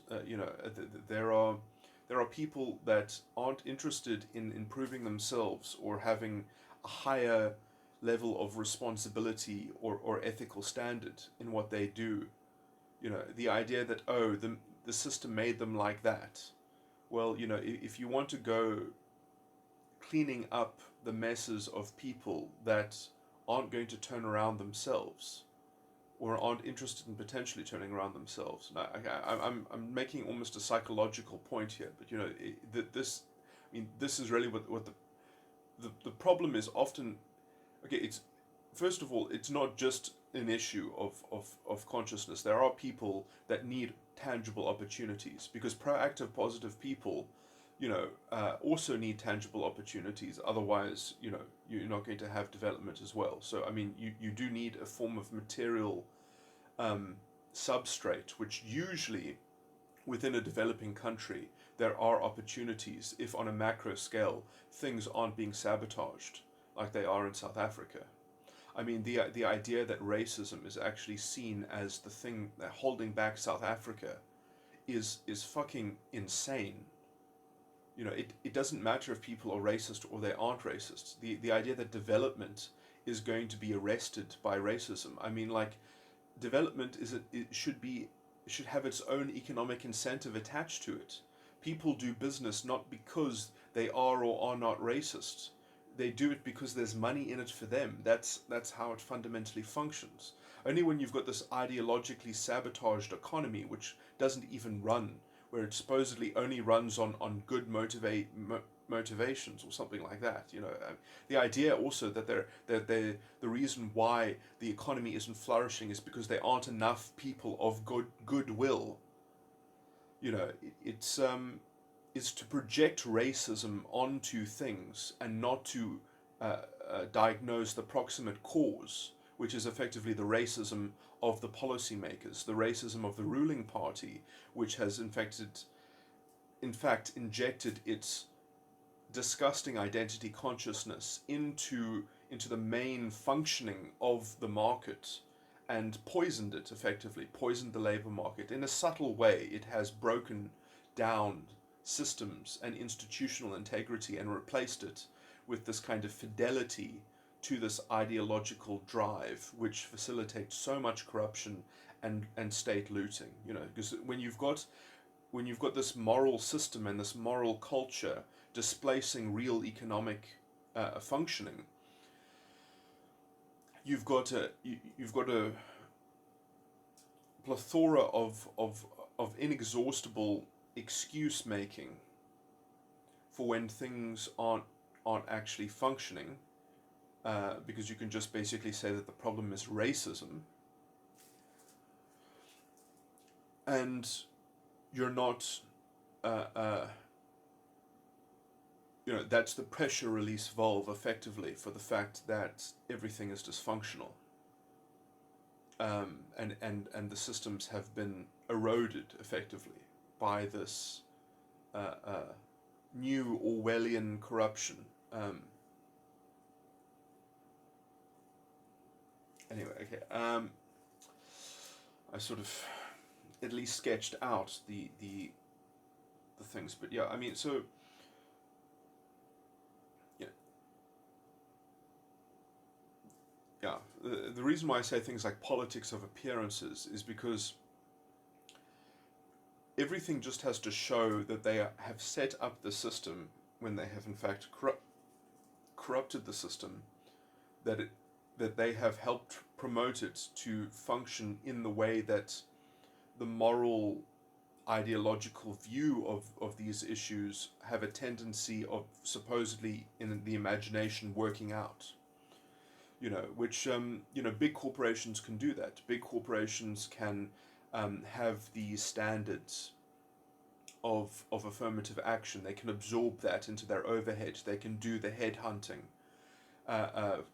looking for black professionals, which will destroy small businesses effectively and create perverse incentives, because now why would a small company ever want to give work experience to a black professional when they're just going to get headhunted and they won't be able to retain their black staff, because they won't be able to compete with the premium put onto um, the, the, uh, the wage bill of black professionals. It creates such a distortion to also people's credentials, because how do you know that that they're worth what they're being paid? You can't trust people's experience, because people are hiring people just to fulfill mandated quotas. So it really destroys the trust that would otherwise exist within a market. And in fact, the only way to justify the destruction of that trust is to make everyone believe that identity consciousness is is necessary, is both necessary and desirable, and the right thing to do, that you need to treat people as token representatives of their identity. And so it's been fundamentally baked into the law. And so we've got the engine of this totalitarian culture has been fundamentally baked into the law. Uh, we have racialist legislation, whereas affirmative action, if it was done responsibly, would look nothing like this. It would look like actual supplemental support. It would be singly provided by the government. It would come in the form of perhaps education or extra training, or facilitating some kind of transport. It would help facilitate whatever mismatch there was between the employer and the employee, in order to actually transform the employee into um, fixing something. And then when that thing was fixed, the program would stop. The affirmative action would not be an indefinite program. It would not be, it would seek to fix a particular problem, and then it would actually succeed, and then it would go away. It wouldn't sort of create further rounds of itself. It wouldn't just grow and grow and grow as I mean the project might be scaled up, but essentially people would move through the program. It wouldn't be an indefinite policy that would, because it would actually do something tangible. Um, if it had a single provider, then it wouldn't mess with small businesses, and in fact it would help connect people with small businesses. But we don't have that many small businesses effectively, um, because of, I mean, it's just because of this racialist sabotage, essentially, that has come from policymakers and from this form of toxic ideology, which is a kind of self-agonizing, self-fueling, sort of spiral in on itself. But and it can only justify itself by making absolute claims against the scapegoat identities, against, oh, there's so much racism, or something like that. You can, and it's disgusting as well, because it really begs the question: how much new racism was created by this devastating policy, by this devastating form of affirmative action, by this unconstitutional promotion of equality act by these unconstitutional demagogues that have taken hold of the reins of policy, that have implemented these things.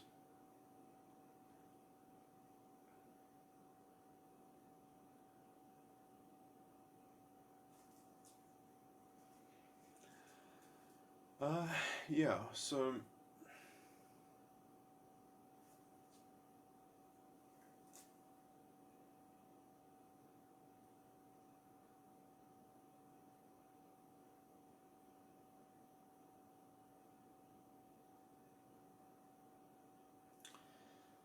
anyway,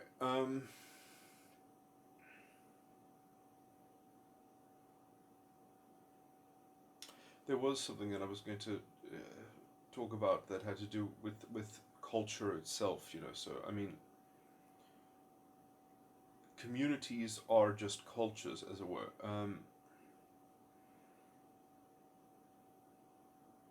And to some extent, they do pre-exist the individual, as a kind of as an ontological feature that already existed. But if they didn't exist, they would have had to be invented, and already almost immediately they become out of one's hands, and one gets a negotiated role through which to try to novate that culture. So you're not put in a different position, really, uh, whether you were here when it began or not. Um, find a different culture essentially to, or a different subculture to focus on, or weigh in on it. But generally, culture will develop the same. I mean, it just has to fulfill certain roles and functions that will fundamentally make it obtuse to some degree, in that the nominal roles that it offers as, let's say, levers to interrelate to other people at a starting point, because again, it's just your starting point. When you're talking to someone else who's a member of a community, that is just your initiating, you know, uh, um, so you share some conventions that you're going to use to work out how to communicate. It's just a starting point of communication. Um,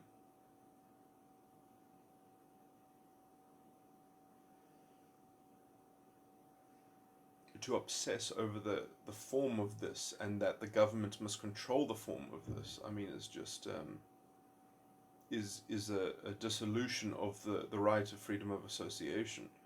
I mean, government can try to create tools to facilitate higher levels of integration and coordination.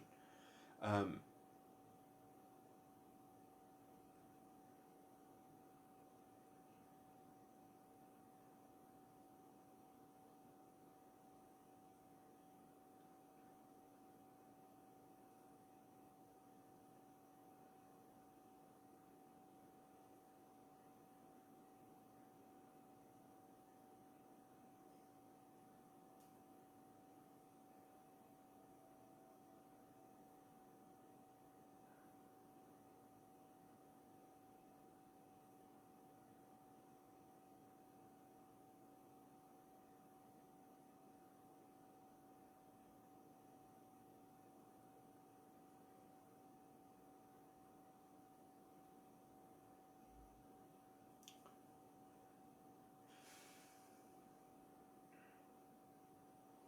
yeah, I mean, also the kind of unsustainable false form of sort of economic arrangement that gets made to in sympathy with these things are, you get fake industries. Essentially, you get inauthentic, unsustainable business practices and plans, essentially, because they fit so well with the ideological canon.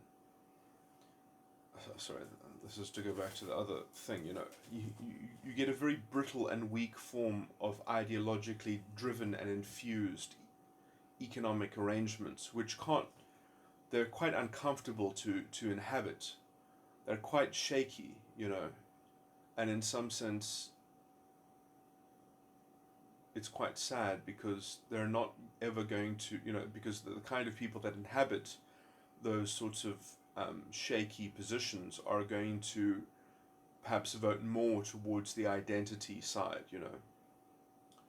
People that are forced to be entrepreneurs and to sell the brand of their identity as the justification for whatever entrepreneurship, you know, is fundamentally unsound or something like that. I mean, I guess, you know, there are rags to richer stories, but, you know, essentially, I mean, that can be facilitated if you have people that are have access to skills and support networks, perhaps. But, you know, I mean, most people their first job should not. Well, I mean, it depends in what sort of sphere. But I mean, generally speaking, your first job should be at a real enterprise where you can just sort of by osmosis you can start to see the rudiments of what make businesses work, rather than trying to literally grope at those structures in the dark and be educated about them from the outside. It's better to first see them from the inside. Um, and you do that best as an employee. But yeah, we don't really have a thriving small business community because essentially it's just, you know, it's anemic. It's been sabotaged. Or the economy in general has been sabotaged by this ideological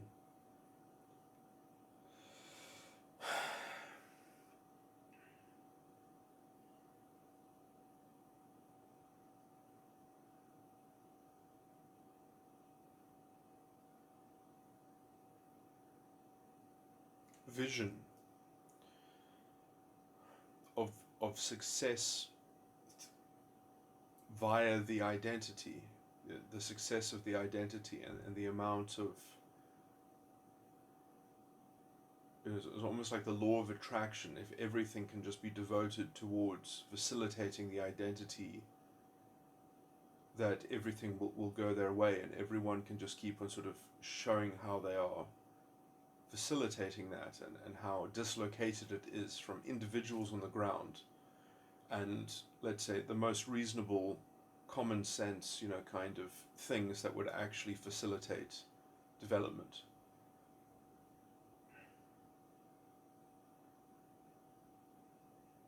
You know, you end up sort of inventing a false set of generalizations of what need to happen, and just keep on putting that square peg in a round hole, and no one who and if anyone calls that out, then you just call them a racist.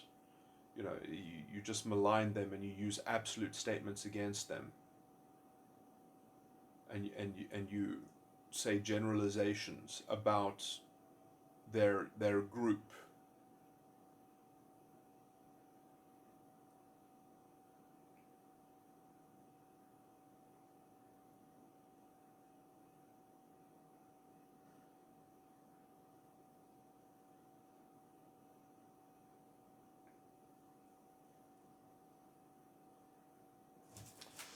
Okay, I guess we're going to stop this recording since I've kind of lost the flow to some degree. Yeah, so there are two further points that I wanted to make. One is just an elaboration on some philosophical things to do with post-structuralism, and then the other one is just to kind of extend the metaphor of the sort of the insect model of humanity belonging to a hive, or a hive, you know, mother, whereas the identity is the mother, and that is a kind of, I mean, the problem with that group, with that conception of grouping is that it's not one that you know, it just kind of adopts you and the ideology that it's sort of it's a social construct, that's a social fact, and that's a sort of a priori categorization, and that without forms of sort of chauvinism that the political structure is somewhat mirroring, there is no way to sort of like fashion a kind of equality between different sex. Um, anyway, that's the operation of it. Okay, I guess I'm going to go into the metaphor first. That the idea about the hive having a single mother, as it were, like a queen, and all these other drones and workers and things like that.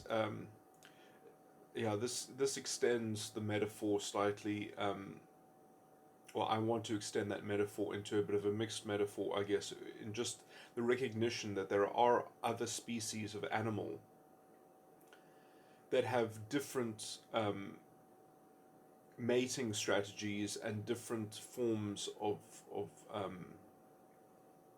sexual success and strategies of sexual reproduction.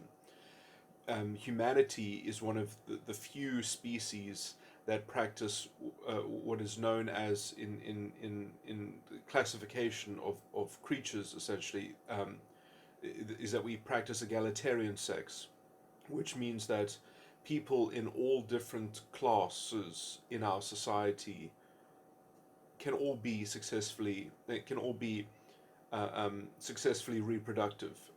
We can all have children, essentially. That is one of the key distinguishing features.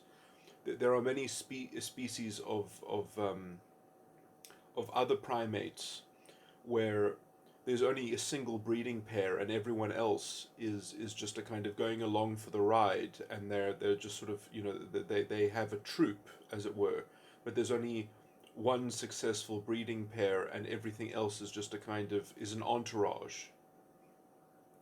The hive colony, the insect, you know, sort of is almost the extreme of that, where things are manufactured to be that way.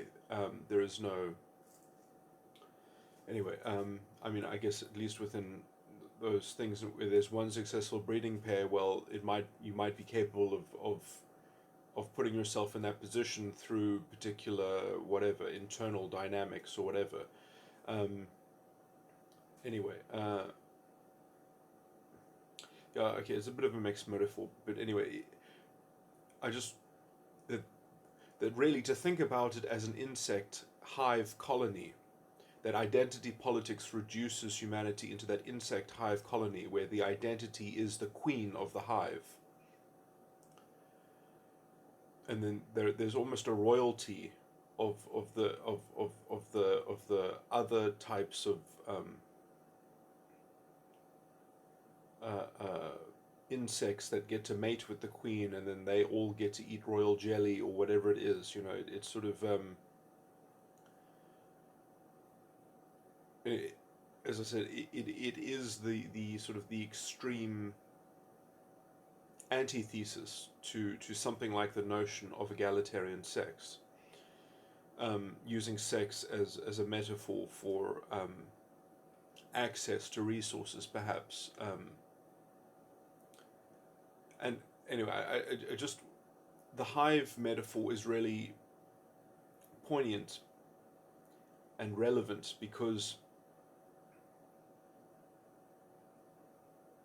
it's also related to the Lord of the Rings metaphor, where the one ring to rule them all that gives the power of invisibility, that in the darkness binds them, that you sort of in these identities, the thing that has power over them all, the thing that binds them all, the ring of power, uh, grants is the power of invisibility, is the power to go to uh, uh, to be able to do things without being noticed, essentially. Um, because everything that doesn't accord to the identity rings, the various rings of the various different factions and how they internally organize themselves, whatever falls in between those cracks is invisible. You know, so there's a kind of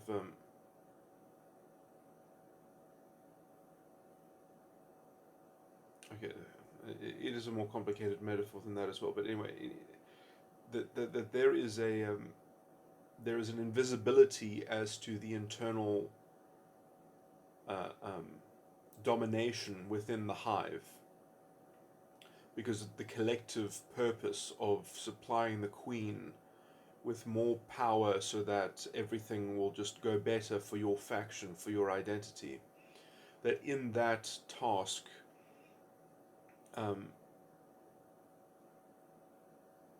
every obstacle can be seen as a war against the environmental condition and the outgroup and the competing insect hives.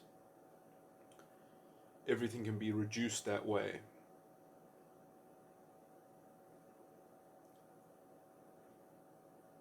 But yeah, basically, it is worth noting that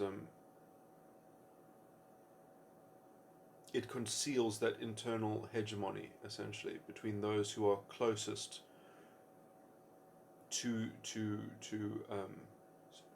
who are seen as more functioning in terms of their service that is given to the queen, to the identity. They get to they get a free pass, essentially. So it's the internal oppressor that exists within the in-group, and all of their actions just get projected onto the conditioning of the collective itself. Is that they are reacting to they are a necessary part of reacting to the conditions presented by the environment, while at the same time institutionalizing a whole system of organization which fundamentally, let's say, negates and undermines, to use the animal metaphor, egalitarian sex.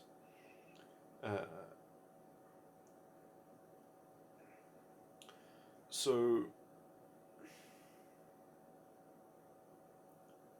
it becomes a self-fulfilling prophecy, as it were, when you put yourself in the role of the worker and such, the worker drone for the identity, for the prestige of the identity, for the promotion of the interests of the collective and the queen being the identity. Anyway, okay, so there was that metaphor that I wanted to extend with just also using the basic notion of egalitarian sex as how far off it is from that, and how, because humanity, which is really naturally inclined towards egalitarian sex, when you get into a hive organization of being enslaved by the identity, essentially, because that is such an awkward misplacing for a human, you end up having to have such ideological baggage in order to sort of rationalize that at the same time you're projecting so much onto your environment so as to make the necessity of being the worker drone for your identity, essentially, for being a partisan of your identity, for being an advocate for your identity, for being a spokesperson and a token representative, and dare I say it, the enactment of really the spirit of the Führer principle, which essentially will culminate towards, well, we must all bow towards a single representative that will that we will elect to manage all of our interests as a paternalist, or a matriarch, or however it doesn't really matter either way. It's going to be an authoritarian, top-down concentration of power, administrative expression of ad hoc privileges, essentially, and those privileges that will distort the rule of law and distort liberal democracy and everything decent and common principle. The idea of principles themselves and morality itself just sort of becomes wrapped into legal positivism, and those who are willing to interpret the law to facilitate their ends justify the means, and whatever sickening, disgusting contraction of the Constitution and the betrayal of the Constitution, which they have fermented and promulgated.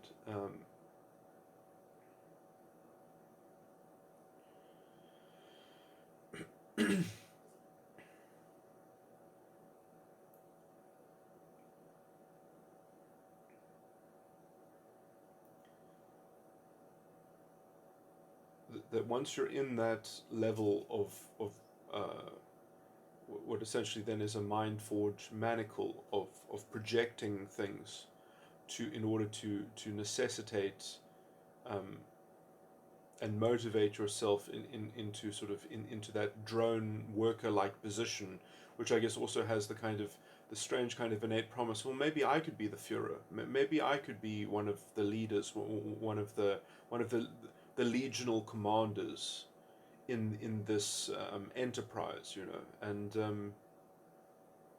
you know, I mean, this is modern day fascism, which supposedly calls itself far left. Um, but I mean, this is what identity politics is. But anyway, I guess what was my point here? My point here is just that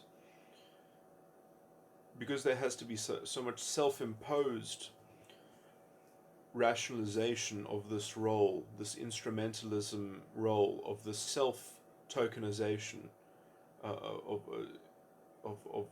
and the it, it's strange because I mean this is very abstract. This happens on the level of self-conception. It doesn't necessarily happen in practice. You know, in fact, I would say that the people that are more likely to go along with this sort of thing is people that actually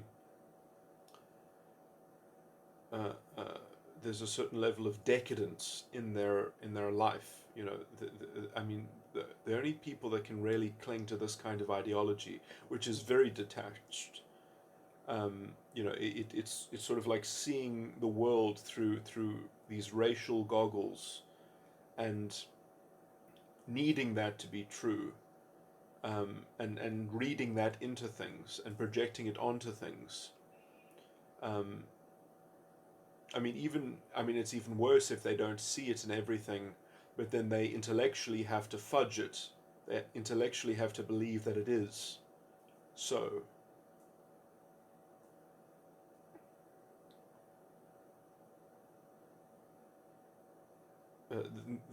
Or that the generalization is so, and that it must be tackled as a generalization, even though it does not apply. Because I mean, if you can concede that level of obtuse treatment, I mean, really, there's no limit.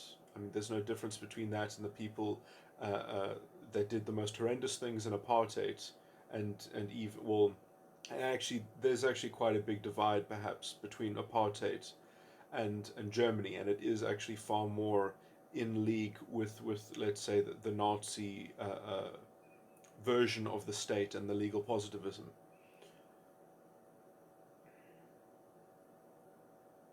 It's interesting that in the South African experience, the legal system did, to a large extent, resist the corruption of the form of law into being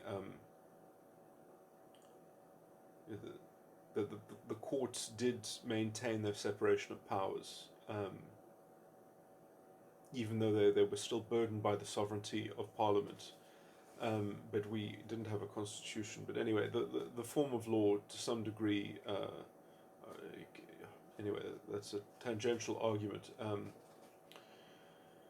But there is a treasure in this country in the institutional frameworks which have all essentially been defiled and are functionally they are dead. They need to be resurrected. Anyway, what was I saying about the projection? Psychological self-sabotage. I guess I could have made a bit of a thing about how this is it ends up being a kind of constructive borderline personality disorder. It's really it's strange because I actually worked out a model of it where it's quite interesting is that the identity itself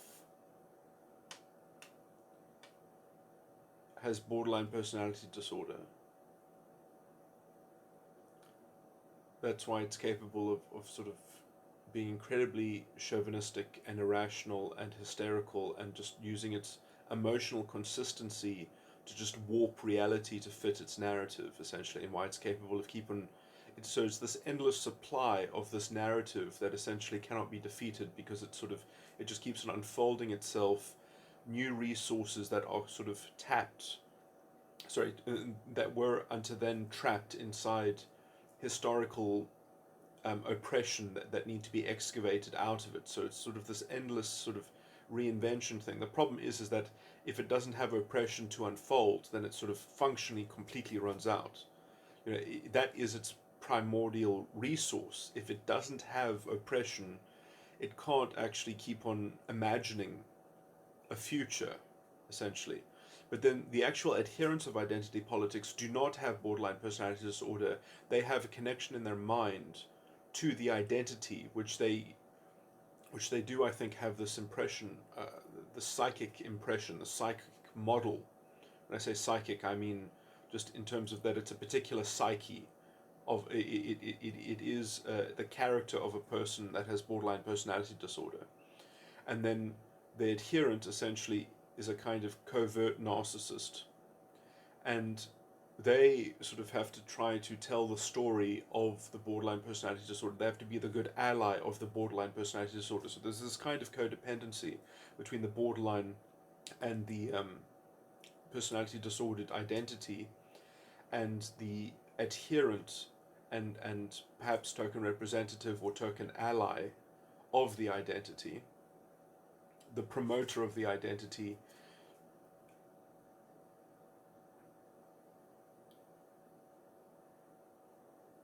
is a what are they also called? There's covert narcissism, but what's the other word?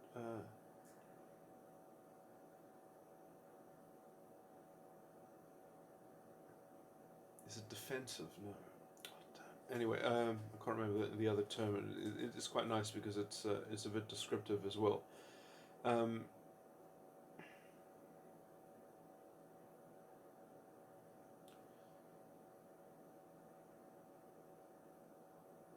But let me just talk about the distinguishing factors of covert narcissism. So, covert narcissism is very interesting because it often needs to orbit around some kind of other narcissistic figure that is more overt about forcing a kind of disorientation. Because in a culture in which disorientation is fundamentally stamped out or prevented or preempted, or somewhat contained, it can't function. And it doesn't do very well at setting up its own currency of social manipulation. So it needs to have a kind of dishonest form of vision or currency that it can sort of rearrange and manage and stack up, essentially. So it's borrowing the moral authority that the identity, essentially, that the investment in the identity and the notion, which is now a kind of, which has this modern cultural purchase on the zeitgeist,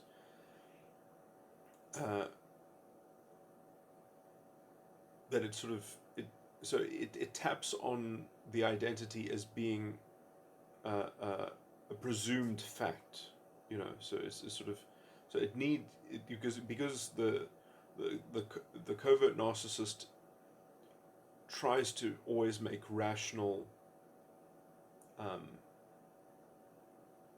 sequitur, sort of compulsive and coercive formulaic forms of kind of sadistically edged extraction of narcissistic supply. But you see, it can't seem like it wills to do it. It seems like it is. There are broader words. I'm going to start off with the broadest word. That they are destined. That it is destined to be, and therefore they are just fulfilling their role according to destiny, as it were. But then they have to have this very rigid, rational worldview. The problem is that it's very hard to apply that methodology to people, because you have to find a place to operate those sorts of mechanics. But if you have a culture in which you already believe in certain rudiments which fundamentally fit the bill, then the formula is very easily sort of overlaid onto those objects that have already sort of been established in the in the community, or I mean, or in the ethos. So essentially, you need a disorientated enough uh, um, culture of almost emotional. Uh, uh, I mean, this happened to us culturally because of feminism. Essentially, feminism essentially demonized, you could say, heterosexuality, um, and uh, uh, and masculinity and masculine sexuality to a large degree. So much so that, I mean, it's very disgusting, the kind of insidious things that happen where essentially people, and I mean, this is a huge theme on the left, where people are encouraged, on the so-called left, or activists, you know, encourage people essentially to put themselves in harm's way, to not make to not act intelligently, but to act somewhat ideologically according to a model, so that when things don't go their way, it sort of reinforces the necessity that the model gets promoted. You know, it's this weird sort of like doubling down, you know, sort of thing. Like, if at first you don't succeed, try again. You know, it has that sort of built into it, but it's sort of, because sort of the seed of inception is the idea that, you know, that you're doing this because this is what it should be like, um, and we'll just keep on doing it until it is like that, and this is the best way to get it how it should be like, rather than having the open thing, we're just going to just do it anyway. So it sort of, it really has a kind of totalitarian kind of, you know, cultural purchase that will hurt ourselves and maim ourselves, and essentially soil our own diapers until we force somebody else to deal with us and change the diaper, essentially. You know, so that is the kind of the strategy of how feminism essentially ended up demonizing male sexuality. um, and then you've got this very kind of uh, this, this essentially precipitated a breakdown between men and women, and in this field of depersonalization of sexuality, um, and just forcing essentially everyone to just kind of abstractly idealize gender and gender roles and sexuality, to make it a very sort of abstract kind of phenomena. Um,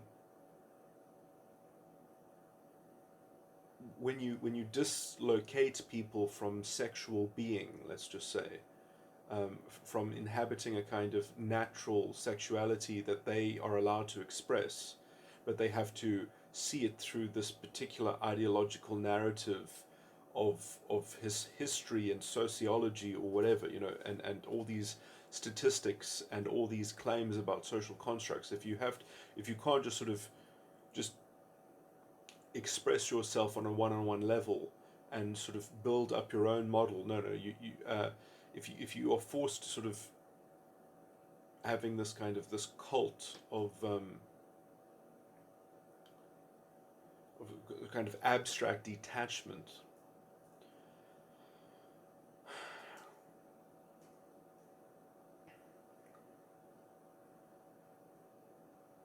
and reducing people into these sorts of these absolute categories. When you don't have an individual part of I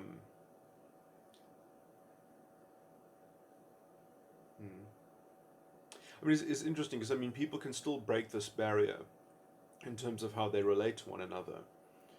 Um, Actually, no. I mean, some people can, some people can't. It depends how, let's say, deep people are to some degree that they can sort of navigate their way through this milieu of this fog that has been cast. And many, let's say, ordinary people just can't contend against it. They can't cut through it. Um, they don't have the independent spirit and confidence in their own sort of critical thinking to sort of to try and dance around it or above it or something like that. And that also reinforces this kind of status as well in quite a nasty way, in that sexuality is something that is associated. Successful sexuality can only be expressed with kind of some kind of innate social status that has been vested onto you by the system as a whole. It ends up always reinforcing. Any of this thinking ends up sort of casting a wider web of it. But I mean, you can see how the beginnings of it happened in essentially the corruption of sexuality and depriving most people, or not most people, but at least you can see this more in the younger generations, um,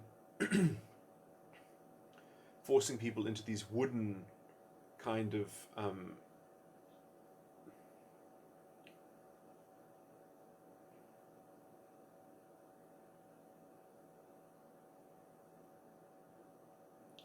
strange kind of reactionary, preemptively reactionary um, relations with everyone else, which keeps them detached. Okay, what's my point here? So my point is that when you break down sexuality, when you, because I mean sexuality is quite close to people's it's not exactly their self-conception, but it's almost for most people it's almost the next thing, their sexual expression or potential sexual expression or imagined sexual expression in terms of their beingness, right? So if you put a straitjacket on that, if you put an ideological straitjacket on that and an ideological filter on that, and you say you can only go into that field once you have gotten the armor that we're selling at our ideological store, and they've turned it into a minefield, and so the only people that can actually navigate that without having to be inducted into the kind of the indoctrination factory of feminism, because they're the only ones who are selling safety. Then you have to be someone who actually you know has X-ray vision and can see the minds. And many people just aren't up to having the X-ray vision, as it were. Um, and so, in that general cultural sort of thing, you dislocate people from sexuality, and their lives need to be grounded on something. And you've removed connection from people.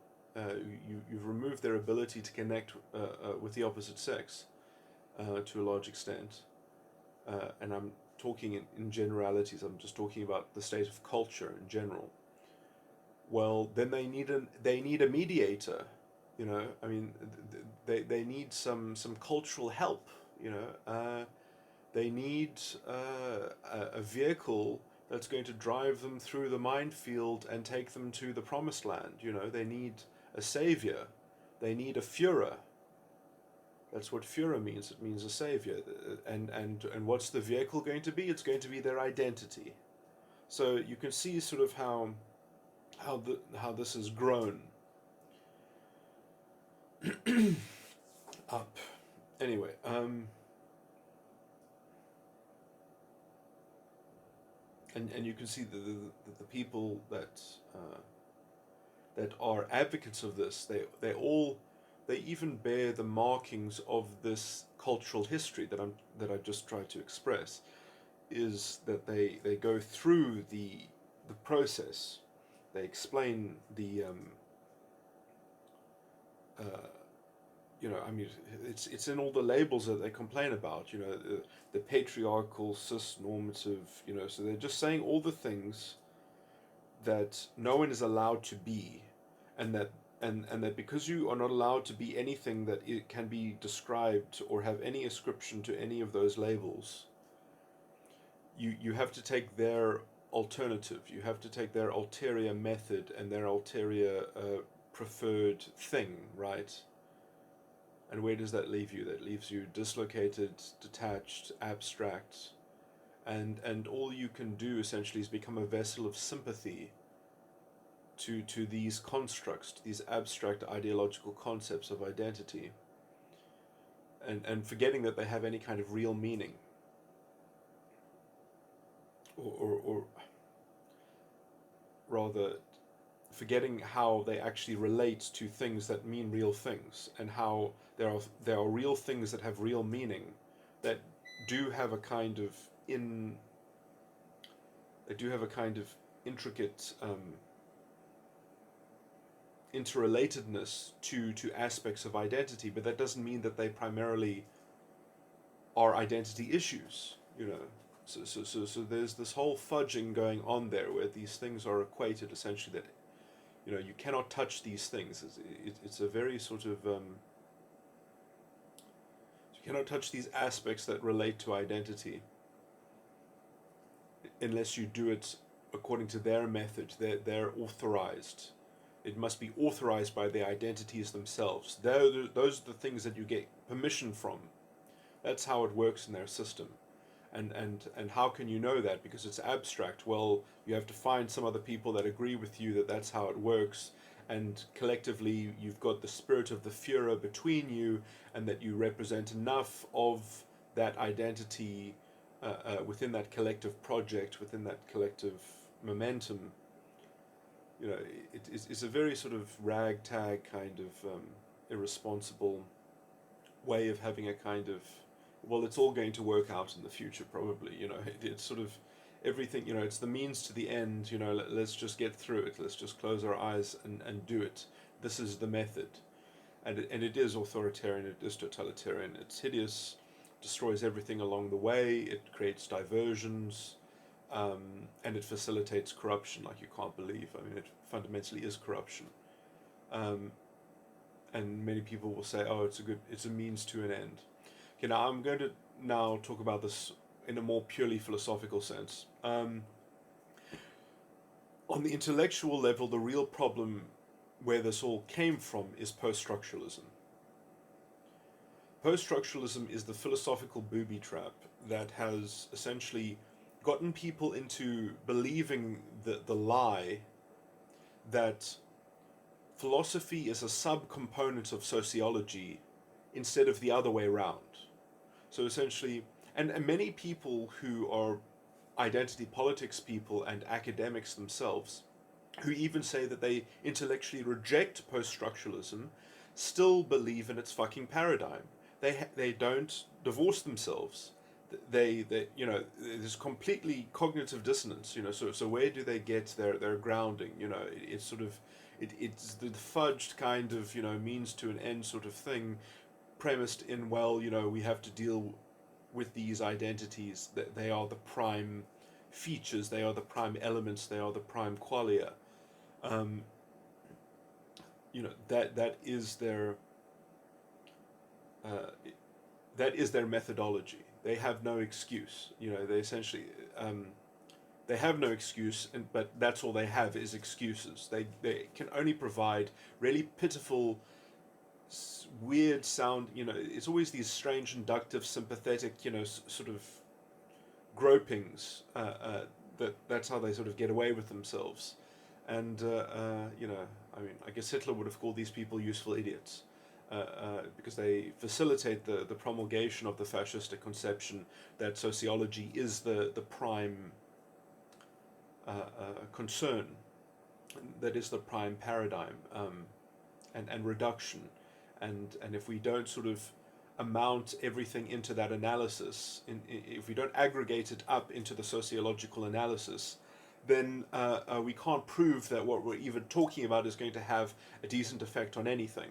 So yeah, we'll just have to treat everyone like instrumentalist little, you know, parts of their identity. You know, we'll just do that anyway. It's cool if we're treating people like insects, because we Well, because we can interpret it into our constitution. Even we can just project it right onto our constitution. So and enough people are cool with that. They haven't really complained about it too loudly, and they're in the minority if they do. So we can just steamroll them. Yeah, that's the plan. And this is enough sort of public or media analysis on this. It's just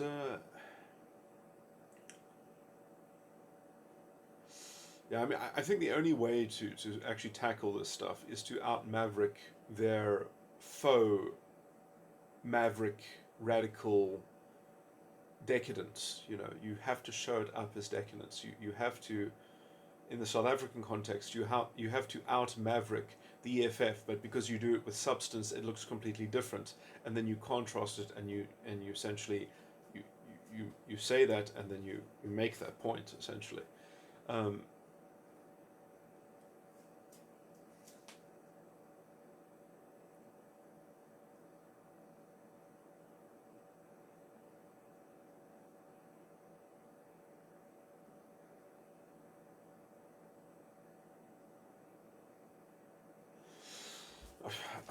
there was probably something better I should have said about post-structuralism. But yeah, I think succinctly that is the best way to understand what the poison of post-structuralism is been, is that it is the booby trap that leads people into thinking wrongly that philosophy is just a subcomponent of sociology, instead of the converse, that sociology is just a subcomponent of philosophy and it has to be grounded in a wider philosophy. And they can't do that, and they're not even interested in doing it. They're quite happy to fudge it. And when I use the word fudge, I mean it very, very technically. Um, fudging fudging something means to use a formula in order to contend with it and deal with it and do something. And you have this formula, and it seems that it gives you good results in some vague sense, I guess, or it seems to work. The formula works. The problem is that the formula doesn't ever tell you when you've done enough. It doesn't ever tell you when it's been enough. And I mean, like, so essentially, identity politics is fundamentally a fudge. The whole thing is fundamentally a fudge, because when in orchestrating the identity politics solution and identity politics policy, like, what is the test that, what eventually is satisfied that it actually says, oh, there's no more. And then, because I mean, conceptually you can sort of go through that already, and it doesn't have a sell by date. It is sort of, you know the idea that essentially, oh, okay, well, it seems to it's going to we need it the most right at the start, and then the more we do it, the less and less there'll be left for it to accomplish, and at some point there'll be such a negligible amount of stuff left that that's the point at which we'll say, okay, that's close enough, so I guess we'll stop. When, if you look at the actual sort of the ideological perniciousness, you see it's quite the opposite. That once they get going, the grievances and the self-agonism and the self-sabotage, essentially.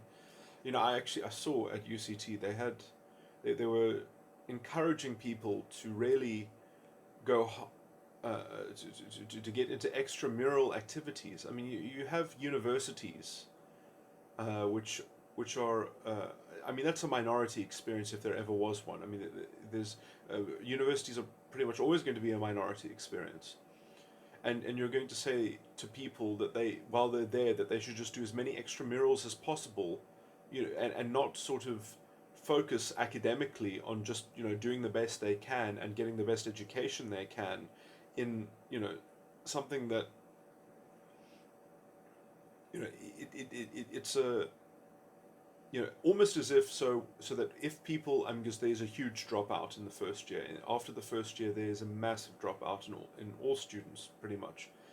Um, the idea that you're going to encourage people in their first year of university to what's the word, to stack their plate with things that they, you know, to overload themselves essentially, so that essentially they can become walking effigies of identity politics, because they can say, well, the reason why they failed or something like that, or it's almost like the mill of producing these radical activists, that like everything that you imagine might be yours should be yours, and so just live your best life, and sort of hell or high water, and it's always the system's fault, and it's always external oppression, and it's always history, and that somebody else has to make up for it. There's no idea that uh, uh, responsibility or accountability is ever going to be reconstituted. It never happens. um, it's just more and more manufacturing of the same kind of complaining.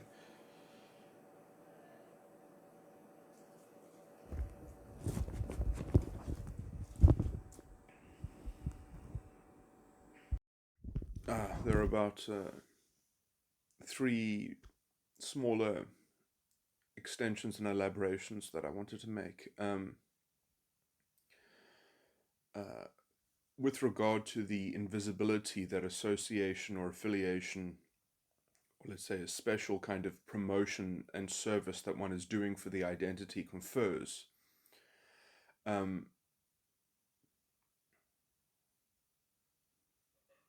is is the power of invisibility in some sense,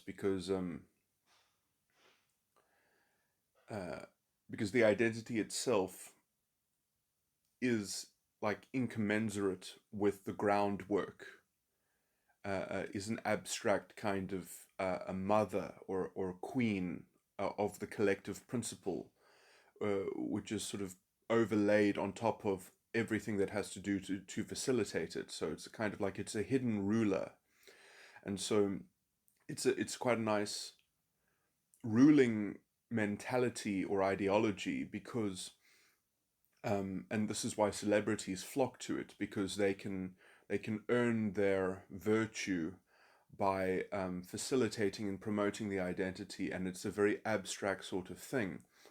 Um, but they can be a good ally, and therefore they can gain that power of invisibility, and then the things that they are promoting um, are for thee and not for me, and so that power of invisibility, it's quite, when you see through it, it's quite conspicuous. But I mean, it also happens on the same level as the lowly lieutenant, as the lowly field marshal that is trying to mobilize these kind of ideological implements for social manipulation, and for their kind of immediate psychological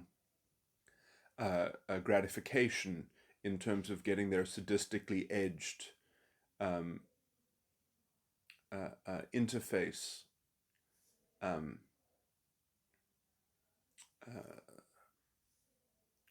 justified. But anyway, in terms of the adherent side, which I have tried to also model, is that the identity itself is kind of like borderline personality disorder. Borderline personality disorder is is fairly well defined, because it's a personality disorder in the uh, Diagnostic and Statistical Manual.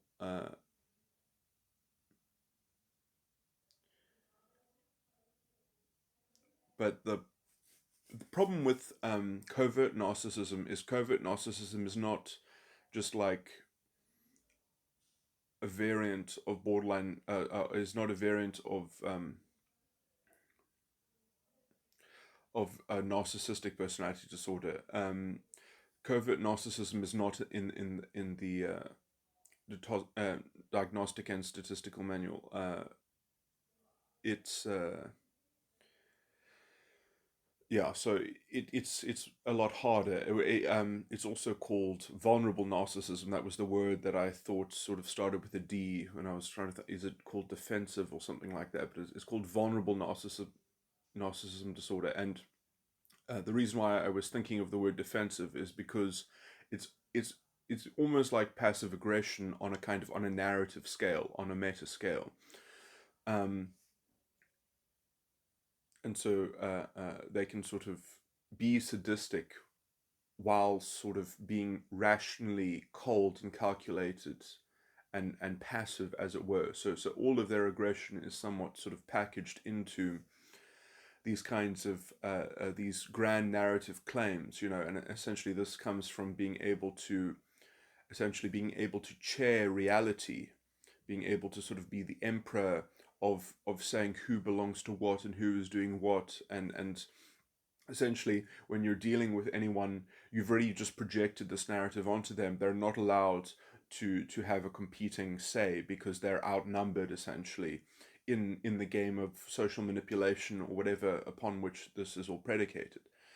And also how essentially the borderline personality disordered identity, which has these which has this facility of being able to always cast a new narrative in whatever new scenario and conditions come around. So if they concede anything which somewhat breaks the narrative can very easily just be reconstituted with whatever broke the last one will just be like one of the key features of the new substrate of the new matrix which gets developed, because whatever will replace the old condition will just merely be a new set of conditions, because essentially the conditions will never be accountability, responsibility, self-determinism. um, they'll always have a manifest, even those things will have a manifestation as an external appearance, as it were, as an environmental marker to some degree. And so then they'll just track that. Uh, uh, they will essentially, whatever is said that breaks the narrative, they'll just interpret it and reconstitute a new sociological reduction, which essentially makes the prime entity that is functioning or operating the identity. So it's identity centric, essentially, in its reduction. So it is just, it is unwilling to deal with philosophy, as it were. It will only deal in sociology. Um, so it'll only look at itself from sort of this bird's eye perspective, from the God's eye point of view. It'll look down on everything. From this objective, inverted commas, paradigm. And that essentially is the borderline, somewhat internal engine, which, I mean, I think is better just described as sort of extreme solipsism.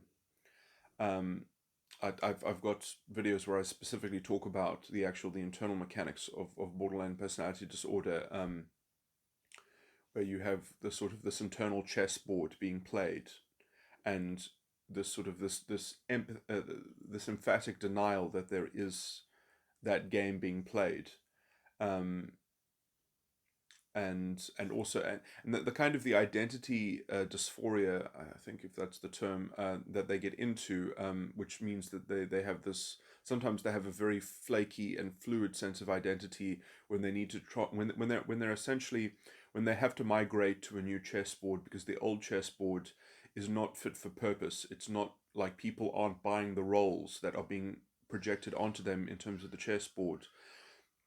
Then or you have to essentially update your rules of the game, then the whole chessboard goes into flux, and that is what creates this kind of this identity fragility, because a new vector of attachment has to sort of work, because if people aren't invested in you to some degree, then they won't follow your rules, and then you can't map out what they're going to do in terms of the chessboard, and you won't have that absolute solipsistic control that the player of that chessboard is having. And this is also why the emotions of the borderline personality disordered person are essentially so fluid, because those are essentially just levers of social control, as it were, environmental. It's it's one of the many. I mean, like, because they won't just use that; they'll also use rules. They'll also use, like, I mean, in terms of institutional rules. I mean, like, there are legal versions of this essentially. I mean, they can get into anything, but emotional courtesy um, is a somewhat an ingrained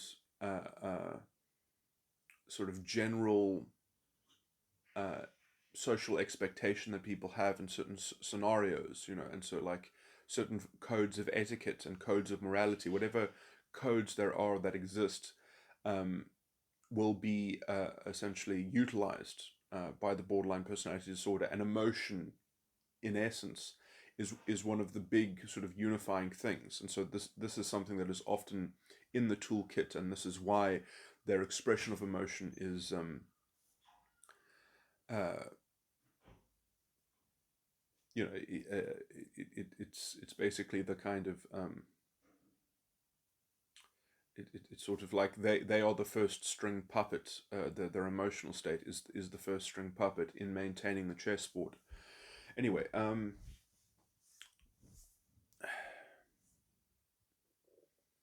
but the puppet itself, if you know its perspective is very immediate, very sort of instant gratification, and it actually can't know too much, because if it actually tries to have a kind of consistent knowledge, a kind of rationalized knowledge, uh, where you have a kind of a universal standard or principle, you wouldn't be able to play that kind of the gambits that are played in that chess game. You wouldn't be able to do the kind of maneuvers you can to exploit um, and repurpose and sort of recontextualize and reframe so radically, which essentially becomes the ideological virtue. Is essentially everything is a reactive repurposing that needs to reframe. Otherwise, there's absolutely nothing worth doing, because that's the depravity of the inherited situation. It's always cast in the most dire, hysterical sort of terms, while engaging in this sort of divisive and sort of how to put it, this non-ideal game is ironic, because it creates a sort of a secondary economy of side effects and toxicification, which is just then also that's just added on to the external accountability. I mean, one of the most pernicious things about borderline personality disorder is just this chronic, immutable sense in which there is no self-determinism. You're not dealing with an agent. They have no responsibility for any of their actions. They will not take responsibility. Um, it's always an external locus of control. It's just always a drama of an external locus of control, and in as much as that they can sort of pretend to have an internal locus of control, it is dependent on other people performing their role according to the chessboard. And if that um, decouples, if that calibration is shook, then you just see how superficial the whole charade of self-determinism was, essentially. So it's a very sort of, if you get involved with it, you start getting the spider webs on you, and then you're sort of you've been plugged into the system, and then you are forever sort of cocooned in the spider web, and sort of the spider comes for your blood, and or shoots in the poison, it dissolves all the stuff, and then it just comes in every now and again for and drinks the sort of the intoxified uh, concoction. That's how it freezes life. That's how it sort of everything else is an inanimate object for it to wrap its webs around, and to plot and to control according to its chessboard. Um, I mean, depending on what level you're operating on, uh, and how sensitive you are to these sorts of meta narrative, sort of projections. Um, Again, it's the difference between some people that can X-ray vision the landmines, and other people that are forced essentially into accepting the spider web paraphernalia that are going to be coercively projected onto it. I mean, I'm talking about in terms of the ideology of identity politics, essentially forwarding that freeze, as it were, of the identity. Anyway, the adherent of identity politics doesn't actually have borderline personality disorder, but they are codependent on the borderline personality disorder.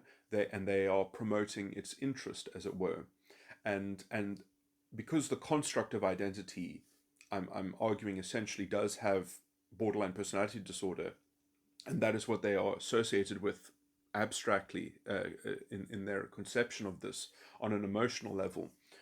Um, they are the agent, the representative, and the promoter of that form of borderline personality disorder. So they are essentially trying to make the world safe for borderline personality disorder. And essentially, they are doing this while at the same time, essentially, they are guarding their own, or it's also assisting them. They're not. It's not pure altruism. Altruism. It is reinforcing their own vulnerable narcissism. Covert narcissism is also called vulnerable narcissism. And this I believe really is the complex. This is the psychological complex of what is happening on a social level of ideology. Is that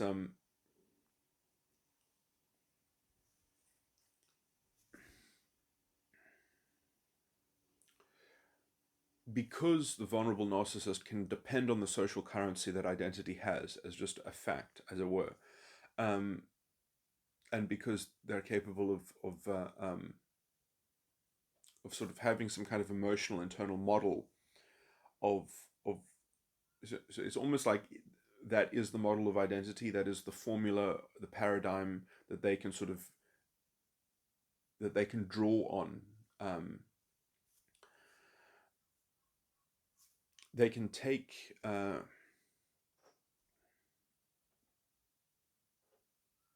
they can be offended for the identity. um,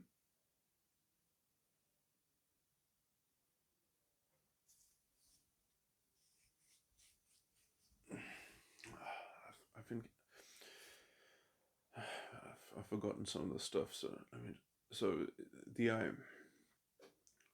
yeah. So I mean, I'm going to say some things that perhaps are not strictly said about covert narcissism because it's not well understood in terms of its internal motive. I mean, they track symptoms and they track reports of things, but anyway. So what I see happening internally in terms of the internal motivation of vulnerable narcissism is that it would very much like to be able to initiate its narcissistic devices like grandiose narcissism can.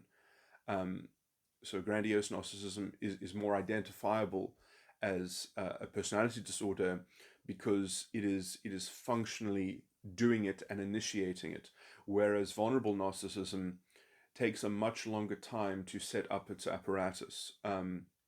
Because essentially it has to make everything a guarding action. It has to make everything a defensive counteraction, a countermeasure, and that is much more likely in the vicinity of some kind of narcissistic mechanism that already exists, because there already therefore exists a level of disorientation, a level of derangement, essentially.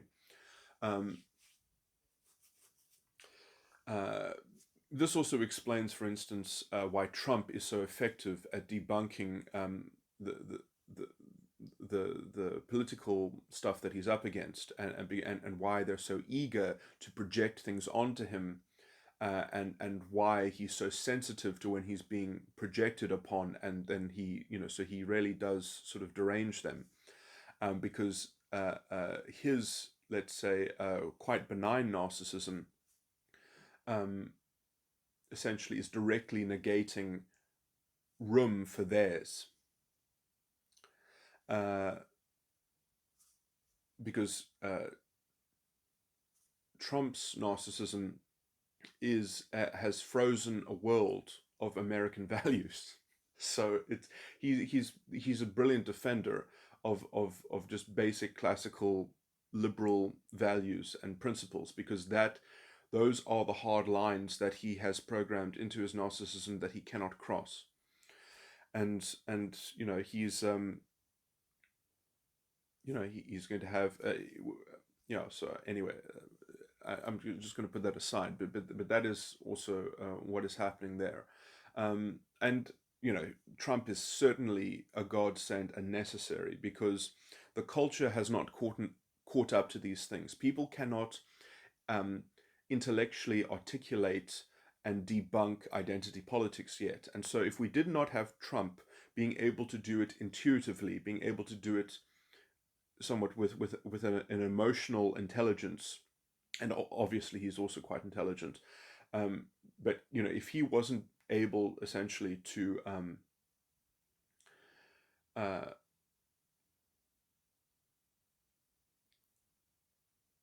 to intuitively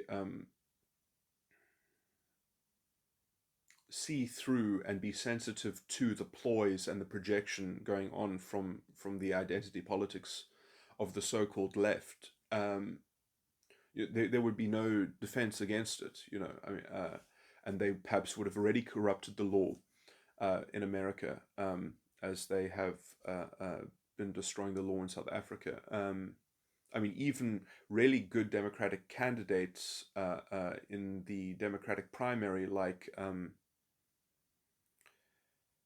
uh,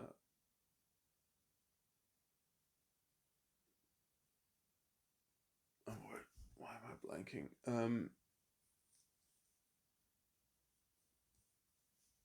Jason, so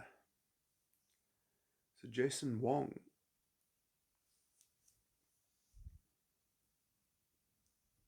the guy that is talking about UBI. I'm not sure about the economics of UBI, but he certainly deserves to have. I would think he's probably has better ideas than Bernie Sanders, and he should be considered seriously. Um, but his platform has been completely poisoned by this identity politics stuff. He is towing the Democratic line that if it's in his policy platform, that he will implement hate speech stuff. Uh, you know, just all of this identity politics craziness stuff. And although many people, he's definitely sharing support of people that would vote for him, but if he doesn't get in, then they'll vote for Trump. There are a lot of sort of people that are Trump supporters that would vote for him. Um, as far as I can see, the Democratic Party is just so poisonous that they have destroyed a candidate, because I don't think he'll even be able to get away from those policy positions. I think they should even come back to haunt him, as a relegation of principle. Um, just to go into just to conform with the current democratic madness. Anyway, uh,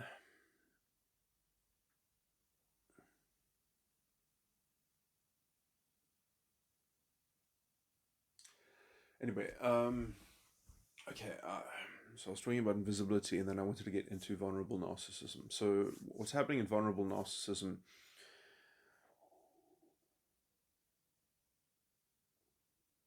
Yeah, you see, like the problem with vulnerable narcissism is that, well, it's not the problem, but I was saying if you are a vulnerable narcissist, the thing is that you already have to have quite a good reading of the lay of the land. They're very, very perceptive.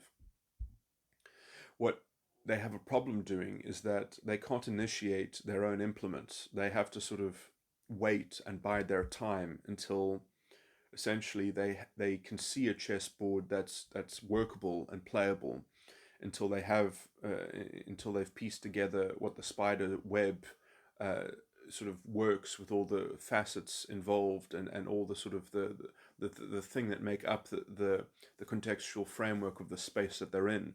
Um, when they are allied with this borderline personality disordered identity, um, they've got this sort of this endless, sort of well of projection that they can just subject people to, uh, that they can sort of speak on behalf of, because they're very good at creating these rationalistic, sort of formulaic, sort of if this then that, and that is how they compel people, and that is how they communicate. Um, you're not allowed to be this. You're not allowed to do that. Um, and the double standard. I mean, the inconsistency and incoherence is showed up in that whenever they deploy those sorts of things, they're not deployed. They're not deployed evenly. They're not, because it comes from a source which is fundamentally relativistic and specious. The borderline personality disorder is capable of reinventing itself 5 times before lunch. Um,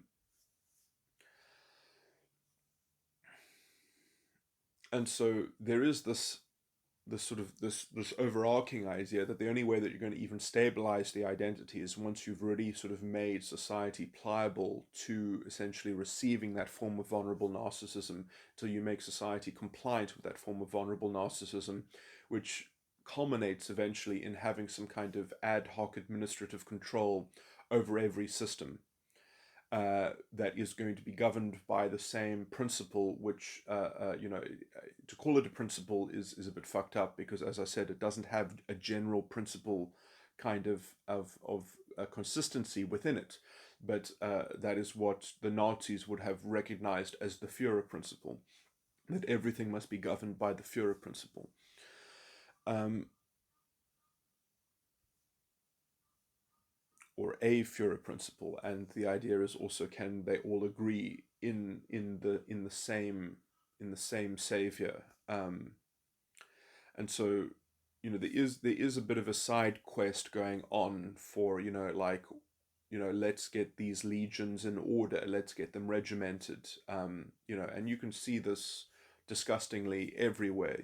Everyone is trying to find its lane in this project, and you even have supposedly Christian organizations trying to organize themselves around the principles of social justice, and academics, and everyone trying to find their domain, um, uh, their dominion, their sphere of dominion in this order, each ring in each, to rule over that particular space, given, um, as they all conform to the overarching, what binds them will be the Führer that will sort of be the capstone over this. Anyway, the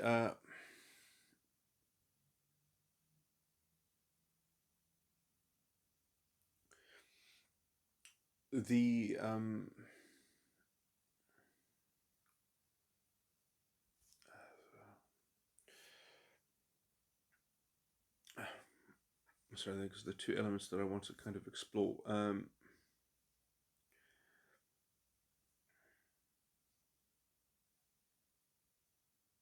So essentially, um, the vulnerable narcissist is given something which is always relevant, always pertinent, identity, because sociology has really been taken to be the foremost paradigm of anything and everything. Everything can be reduced into sociology, and that is given a kind of cultural hegemony, um, hegemony, hegemony, and from that, they can always be vulnerable about something. Something can always be aggressing upon them, and therefore everything they do and say can be a pushback, can be wonderfully justifiable in their narrative, and so then they can essentially be consistently reactive.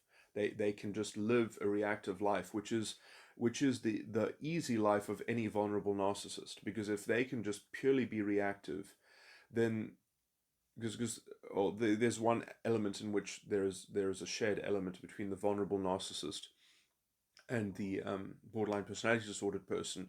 The vulnerable narcissist is allergic to accountability and responsibility. They are a victim. Borderline personality disordered people will also very much get into the victim, and it can be quite scary because they can reinvent history and reality quite selectively. They can fabricate, they can completely make up and manufacture facts which are convenient to setting themselves as the victim. Although you could say that there's a lot more self-deception happening in terms of borderline personality disorder. In terms of vulnerable narcissism, they are afraid and allergic rather than intrinsically solipsistic. Um, so there's a much higher level of bad faith. Um, they wish to displace the threat of being responsible with the badge of being a victim. And you can, in this dishonesty, I mean, this is why people dislike narcissists, is because their emotional language, or their emotional sentiments, which they express when they're rationalizing these things and when they're saying these things, is quite an obvious ploy of self-deception. And that is the kind of disorientation which is hard to get away with unless you already live in a culture that has been fundamentally corroded, um, and already sort of been eviscerated to a large degree, which the feminists have been doing and working on for a long time, to get people uh, dislocated from um, uh, you could just call it their natural expression of their sexuality has been deprived of them. Mines have been laid in the field, and you need an excuse to be found trying to traverse that no man's land. You need something quite special about you. You need something that because you can't do it yourself anymore. You either need some kind of something that uh, you know, because who can really prove that they are actually acting in the advancement and the promotion of the identity? How can you actually prove that to yourself? There is a fundamental um, lack of legitimacy within their own mentality, which can essentially only be fixed by finding someone who is less legitimate than you are, and fucking them up essentially. So there's this um, scapegoat mechanism right from the start, and this cannibalistic sort of tendency that if you don't sort of punish the non-believers, or there's no way to prove that your sister that there is fidelity. The ideological fidelity, in fact, is only evidenced by essentially examples of ideological heresy and inexactitude of performing to the standard that is somehow just pervasively fudged and thumbsucked. And so because the whole thing is a collective project that's somewhat crowdsourced, so it's also vague and uncertain in so many ways that without a Führer that you accept as the Führer that will eventually come and will sort of create a concrete orthodoxy. They're crying out for an orthodoxy. So this is the problem. I mean, this is what Hitler would have called proto-fascism. Well, no, sorry, he wouldn't have called it proto-fascism. He just would have called them useful idiots. So this group of useful idiots who already buy into the fascistic conception of society and think themselves to be more intellectually attuned than actual fascists are are in great desperate want of a coalescing figure, um, who will actually fulfill and cement and stabilize um, their the rules essentially, so that the borderline element, the identity element, can stop being a chameleon, and it can just have a kind of a stable vision of where of what is being come out of existence or whatever. The problem is that even the fascists can't sustain this. They can't have a stable vision, because because you become a victim of your own success, and they cannot actually endure their own ideological success, because then they actually lose all necessity. If things are actually going their way, they lose sense of reality even faster, because it is because although philosophically it's much more to do with sympathizing with the borderline personality disorder identity, in practice it's all about the vulnerable narcissism of the adherent. And if and the less ambiguity that you have around the identity, the more consistency is demanded from the adherent. And if you deprive them of being able to just sort of project at will at onto people, then, you know, what are they doing it for? I mean, they're not going to be able to get their, they're going to have to sort of behave themselves according to at least one moral code, which will allow them to essentially burn some people at the stake, but they can't use it as a convenient defense mechanism. It's actually that the ideology moves into a mode in which um, it actually starts to sort of self-limit, at least because it is made up of this codependency. And so um, well, yeah, so it is very interesting that that the adherents do want things to be up in the air. They do want this sort of eternal civil war. That is its natural state. Um, and and in that murkiness, you get these, which probably they already exist. You get these Gestapo type manifestations of secret societies, perhaps, or secret gangs. Um, you which is really the tendency which I believe is going to be fostered by this kind of cultural um, accumulation, and they're going to be centered around identity, and because that'll be the only way that people will be able to access reality and to actually deal with things, because the public voice and the public sphere is just completely dominated by this toxic vague milieu of identity obsession, and that is the canonical orthodoxy which cannot be brought into a sharp focus that is consistent with people's interpersonal relations and communication with one another, because if you try to do that, someone will say you're not allowed to do or say that, because I'm rationalizing the identity focus, which you are obscuring, or you're not allowed to say, because constructively what you are doing is you are touching those identity relics, and they are sacred, they are above you, and you don't come from the right place in order to pronounce upon them. So there is this policing faction essentially that is depriving culture and the personal sphere, the public sphere, of freedom of association, freedom of expression, um, and so obviously you're going to force that into an underground sort of state. And I mean, to some degree, it's not necessarily.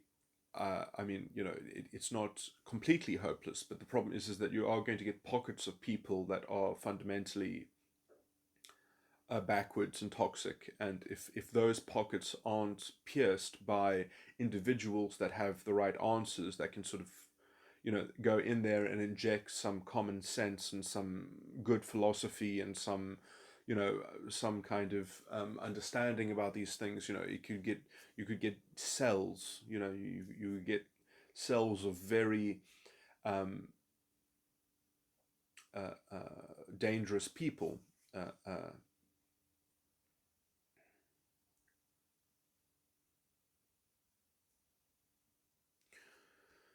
Also individuals, I guess. Uh,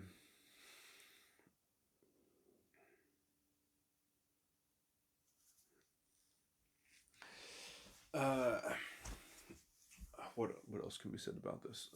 Vulnerable narcissism. Yeah, I do have an example. I do have another recording that is just talking about like the definitions of these things and how I see them internally working, and I haven't reconstructed them terribly well, apart from saying that they're allergic to responsibility, and they want to just sort of they want to clothe all their actions as a reactive as a reaction to coercion, to somebody else's trespassing, essentially. So essentially everything is in the valence of the idea that they have been trespassed upon, or something has been trespassed upon, and they are the good Samaritan for defending the borderline personality disordered identity. So they essentially they have a victim that they can ally themselves with. And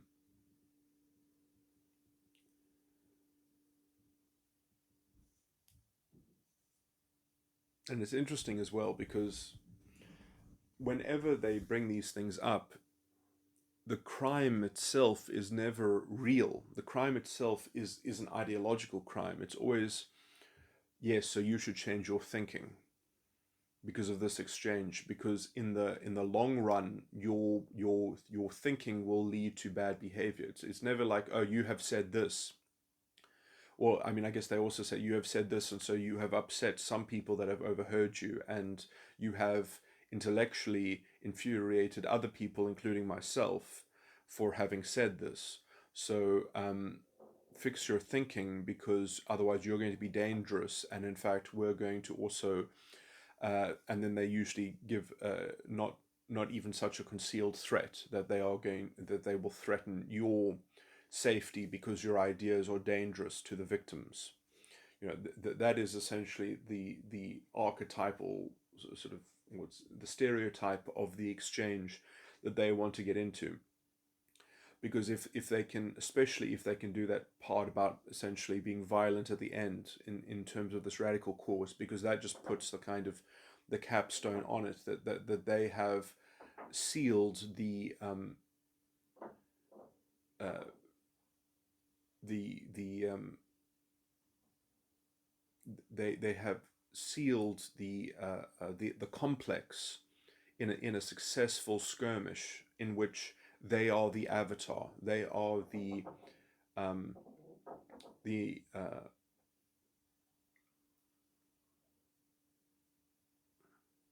they are the completed avatar of the codependent.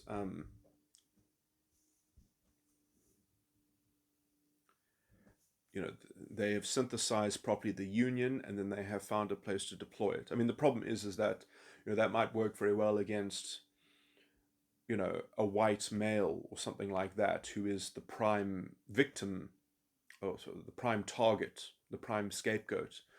But when it gets essentially they are the only safe ones that you can do that with. um, but then the kind of the degrees of potential conflict and who is in whose lane, once you get with people that are sort of in the middle, in the midst of these things, you know it doesn't have a concrete structure to it. So essentially everyone is forced into sort of just going after the easiest target as a way to have cohesion, and to sort of prove that there is a cohesive promise that it can actually do great things, that it can do profound things, that it can do radical things. Um,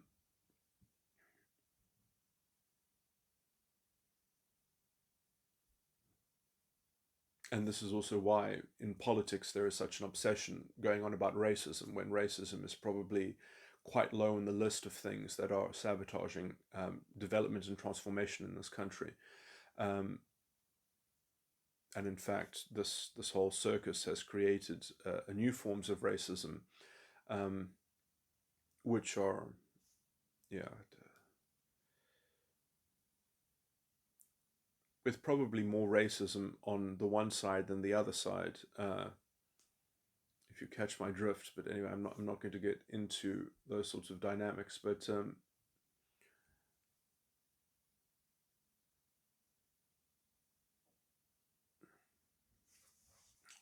there's another.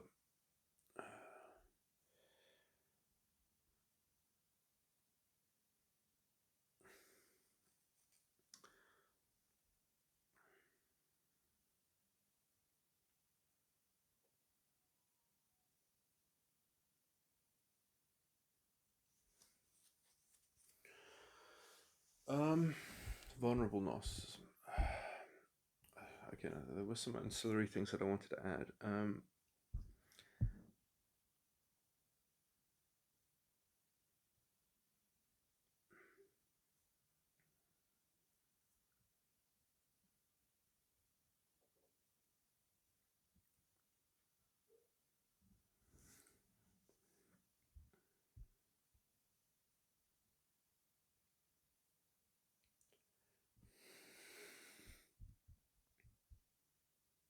Yeah, the envy and pride model is also worth looking at in terms of this, but I'm not going to bring that up again.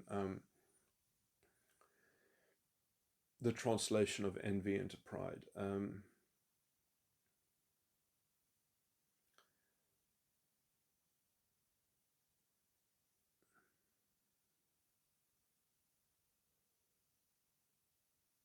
So, in the envy of the vulnerable narcissist uh, is sorry, is not envy and pride, but although it is indirectly also expressed as a form of, or I mean, this is when they talk about pride, identitarian pride. This is actually what they mean is jealousy, and jealousy is not the same thing as envy. Jealousy means that something was taken from us, and so the translation of envy on behalf of the vulnerable narcissist becomes the identity's jealousy.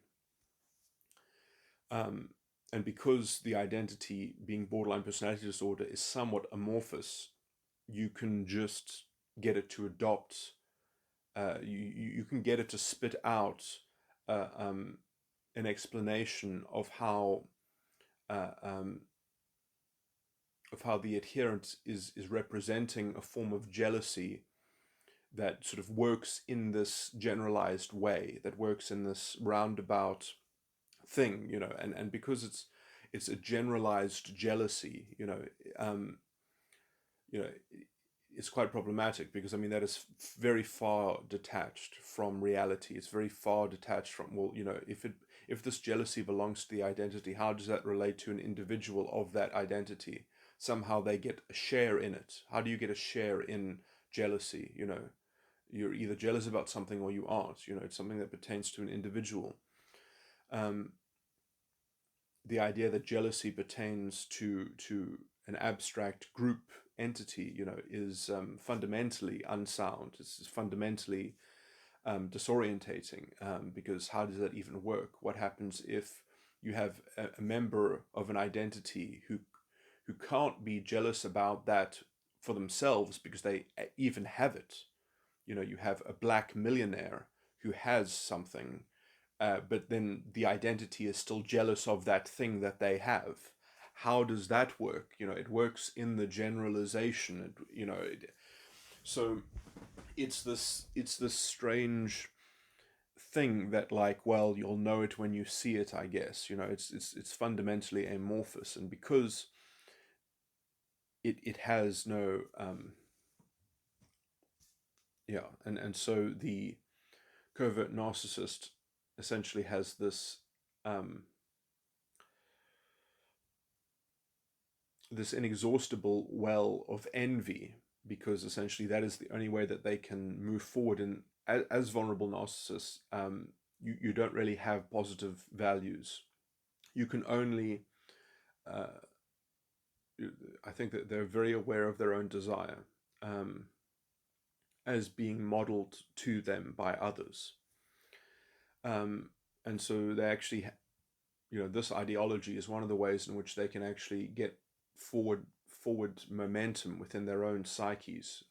Because this is why I think also the Germans, in a sense, needed the Jews to model themselves against, because the Jews, even their conception of them, they accused the Jews of doing all the things that they did as a nation, effectively National Socialism. So um, they were trying to. It's quite ironic, but from the German perspective, or from the Nazi perspective, they were interpreting um, their nation as a Jewish family, essentially, and was a reaction to a Jewish family. It is this very strange sort of inverse mirroring effect that happens because of vulnerable narcissism being fundamentally reactive, which can only be covered over because the identity itself is fundamentally relativistic and solipsistic and sees itself as the source of everything. Um,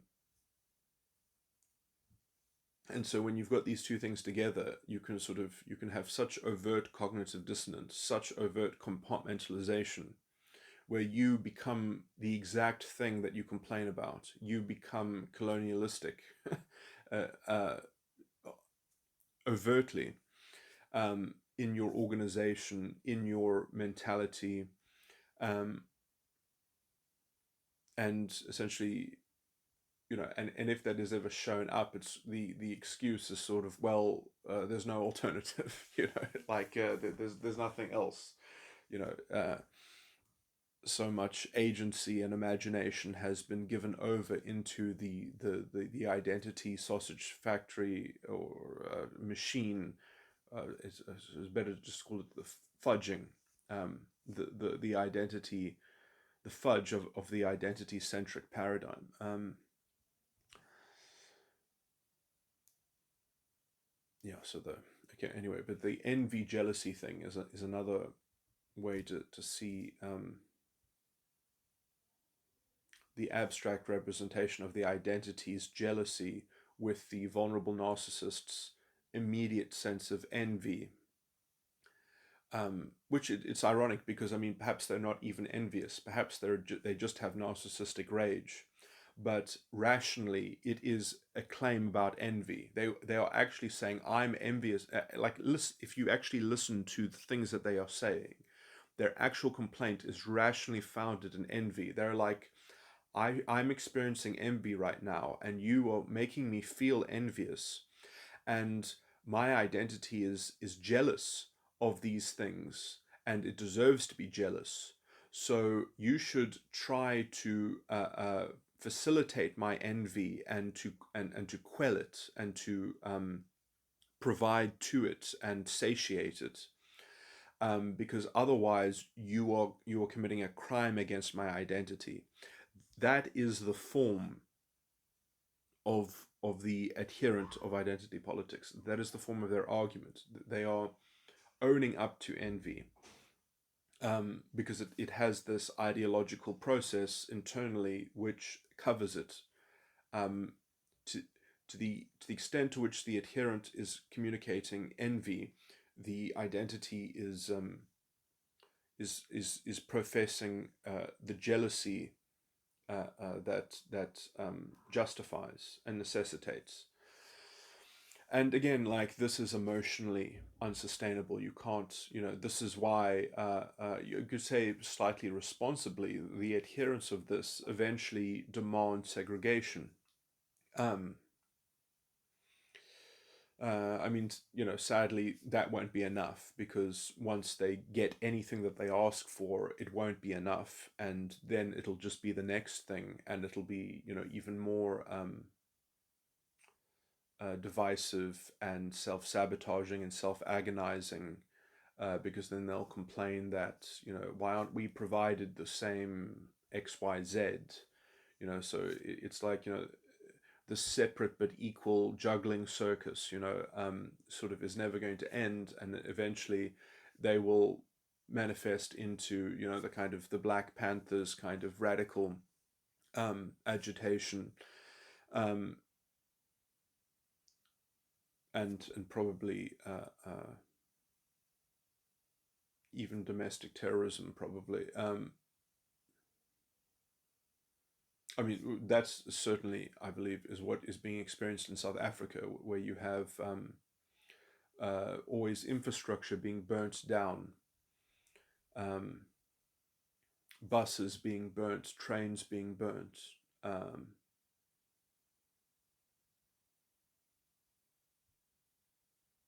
it is very clear that these things are politically motivated. Anyway, so I mean, all these things are far more accelerated in South Africa. We're probably in the same way that the same culture took over the world during Weimar Germany, and when Hitler was very popular in the English speaking world. The Democrats in America, for instance, really sympathized with this way of thinking, as they have always, essentially, to some degree. Obviously, not everyone in the party. Some people can see through it, but to a large extent, the Nazi sympathizers were the blue D's, but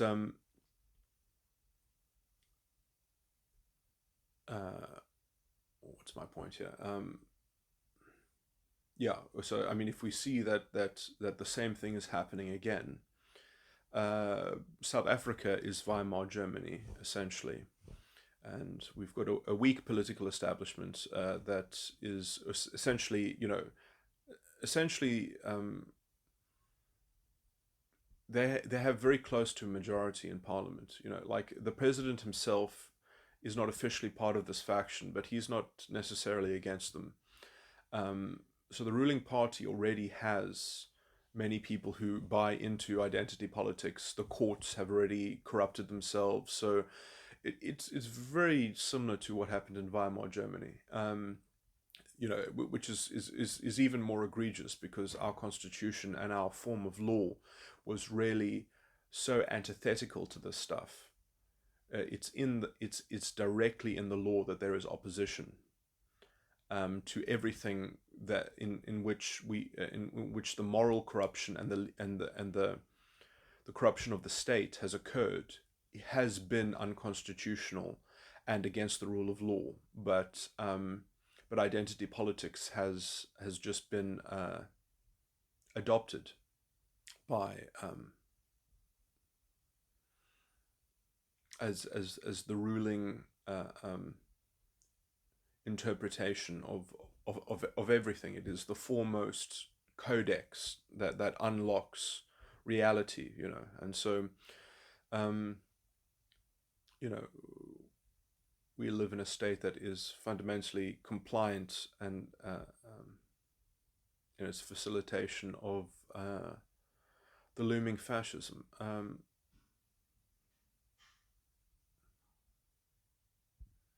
And the organization of the ruling party is so weak itself, it is not able to purge its own ranks. The turning point was really Thabo Mbeki, who tried to get rid of these people, but he did so at a point in time when he was politically weak, and he was taken out by the Treatment and Action campaign.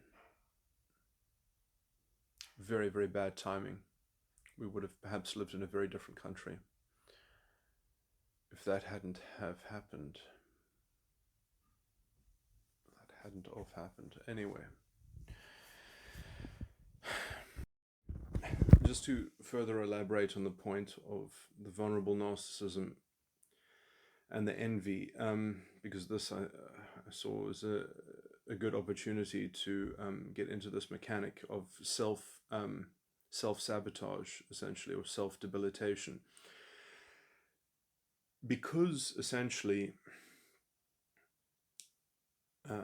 it's so much easier to navigate life by interpreting challenges and obstacles and problems as an object of envy that can be referred to the identity, essentially to cover it with some kind of, well, it should already belong to you through because this was deprived of the identity, this was taken from the identity, because it's so easy essentially to depend on interpreting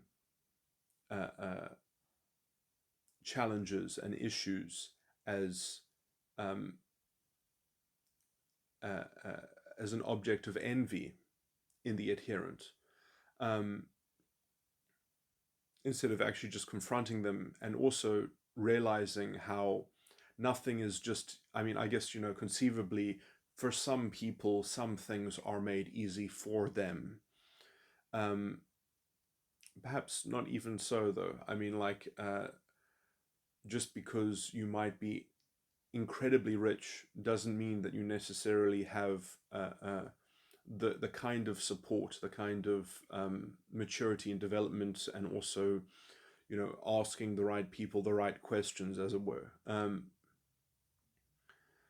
Uh, yeah, there's often, I think, a lot of self-debilitation that happens in decadence, although decadence is not something that is limited to people with wealth. Um, I mean, this ideological decadence essentially is so rich with its own facility of this endless a resource of envy, essentially, that if you can just interpret everything as being something that you are righteously envious of, then you never actually have to confront anything. You never actually have to make your way, except by trying to promote the cause of the identity, and how therefore this thing that you envy should just be dispensed to you. It should just be granted to you. And when you have that mechanism, you know, it is a self-deluding but also self-fulfilling prophecy, because then essentially, then the only way that you will receive it or obtain it, or achieve it, is if it is merely granted to you by some kind of infantilizing or paternalistic aspect of some structure which is imposed and intervenes on your behalf in the name of the identity, which, so once you've got this mechanism, essentially, I mean, the problem is as well is that because the envy itself is fundamentally flawed, in that it doesn't,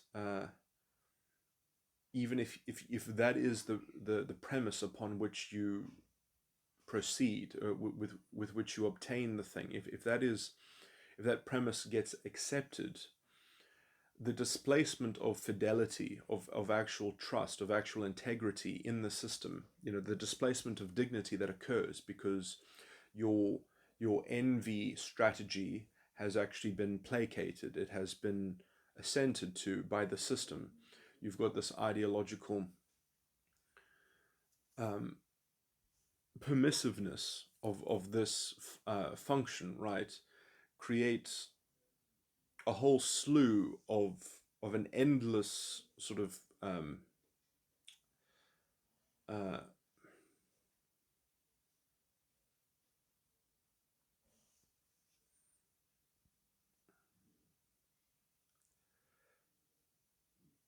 you know because of all the elements that are missing in that, you have to come up with even more rationalization as to how much jealousy the identity has over those things which the individual is envious of and deserves to receive because of the identity. And so the prominence of the identity is emphasized and obsessed in, and sort of reveled in, and that is ramped up to hysterical proportions.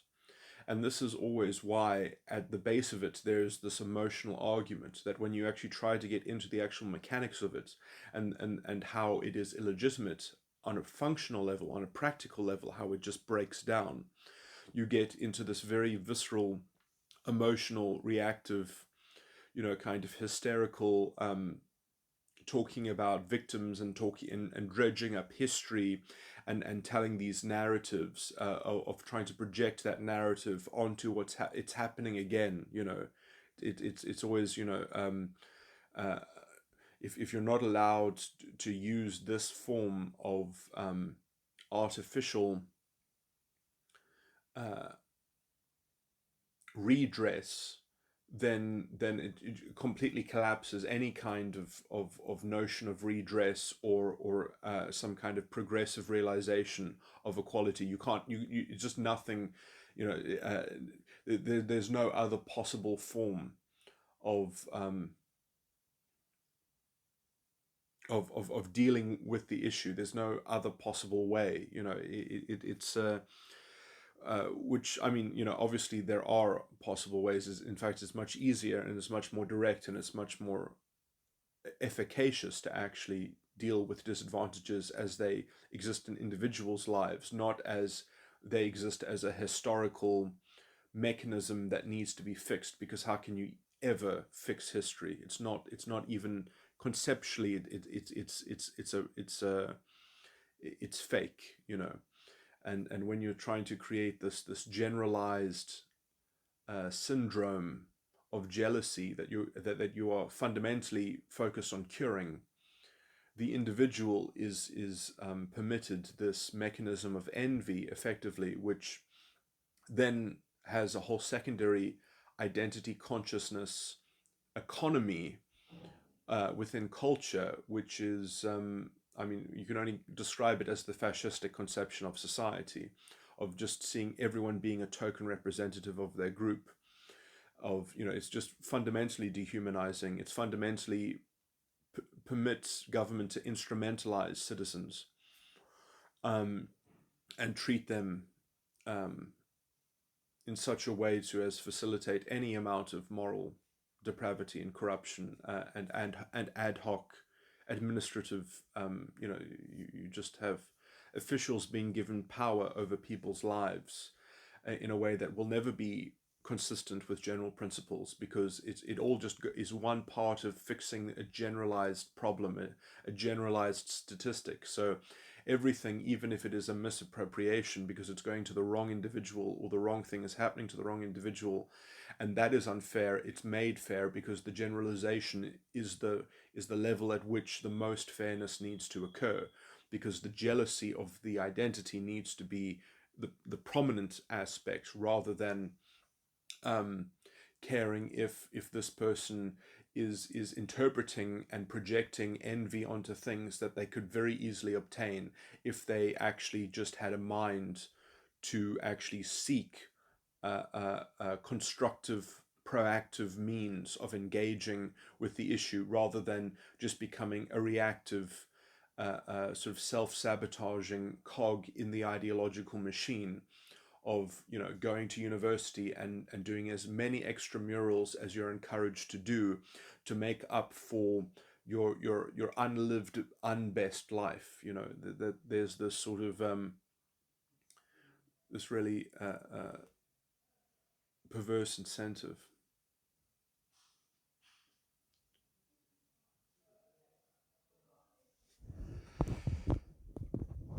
So yeah, the excessive use of this same mechanism, uh, instead of actually getting on with actually seeing what the actual gap is in terms of attainment of certain things, and working on ameliorating that gap, or working on policies that address that directly, or solutions that address that directly. Those are all somewhat lost in the obsession over redress to the identity, and the prime moral consideration which is placed in identity politics on the identity itself. What else?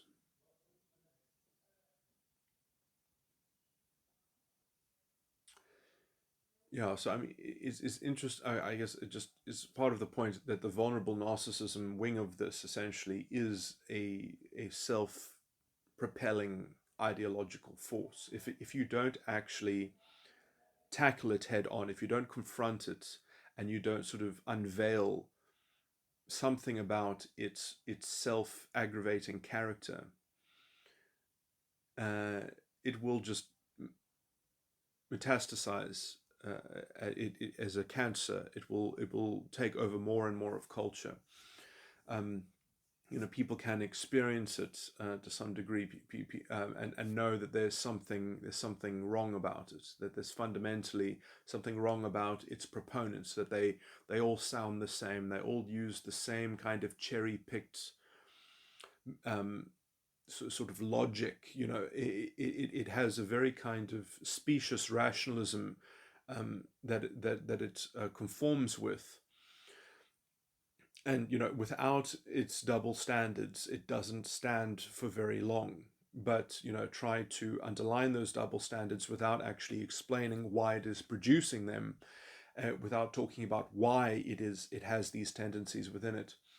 And you're not, I think, going to make successful enough inroads that you're going to be able to deflate uh, and rebut their ideological, psychological machine that they have going. Okay, the last recording is very long, so I'm just going to stop this now. But yeah, I mean the example. Yeah, okay, I give the example.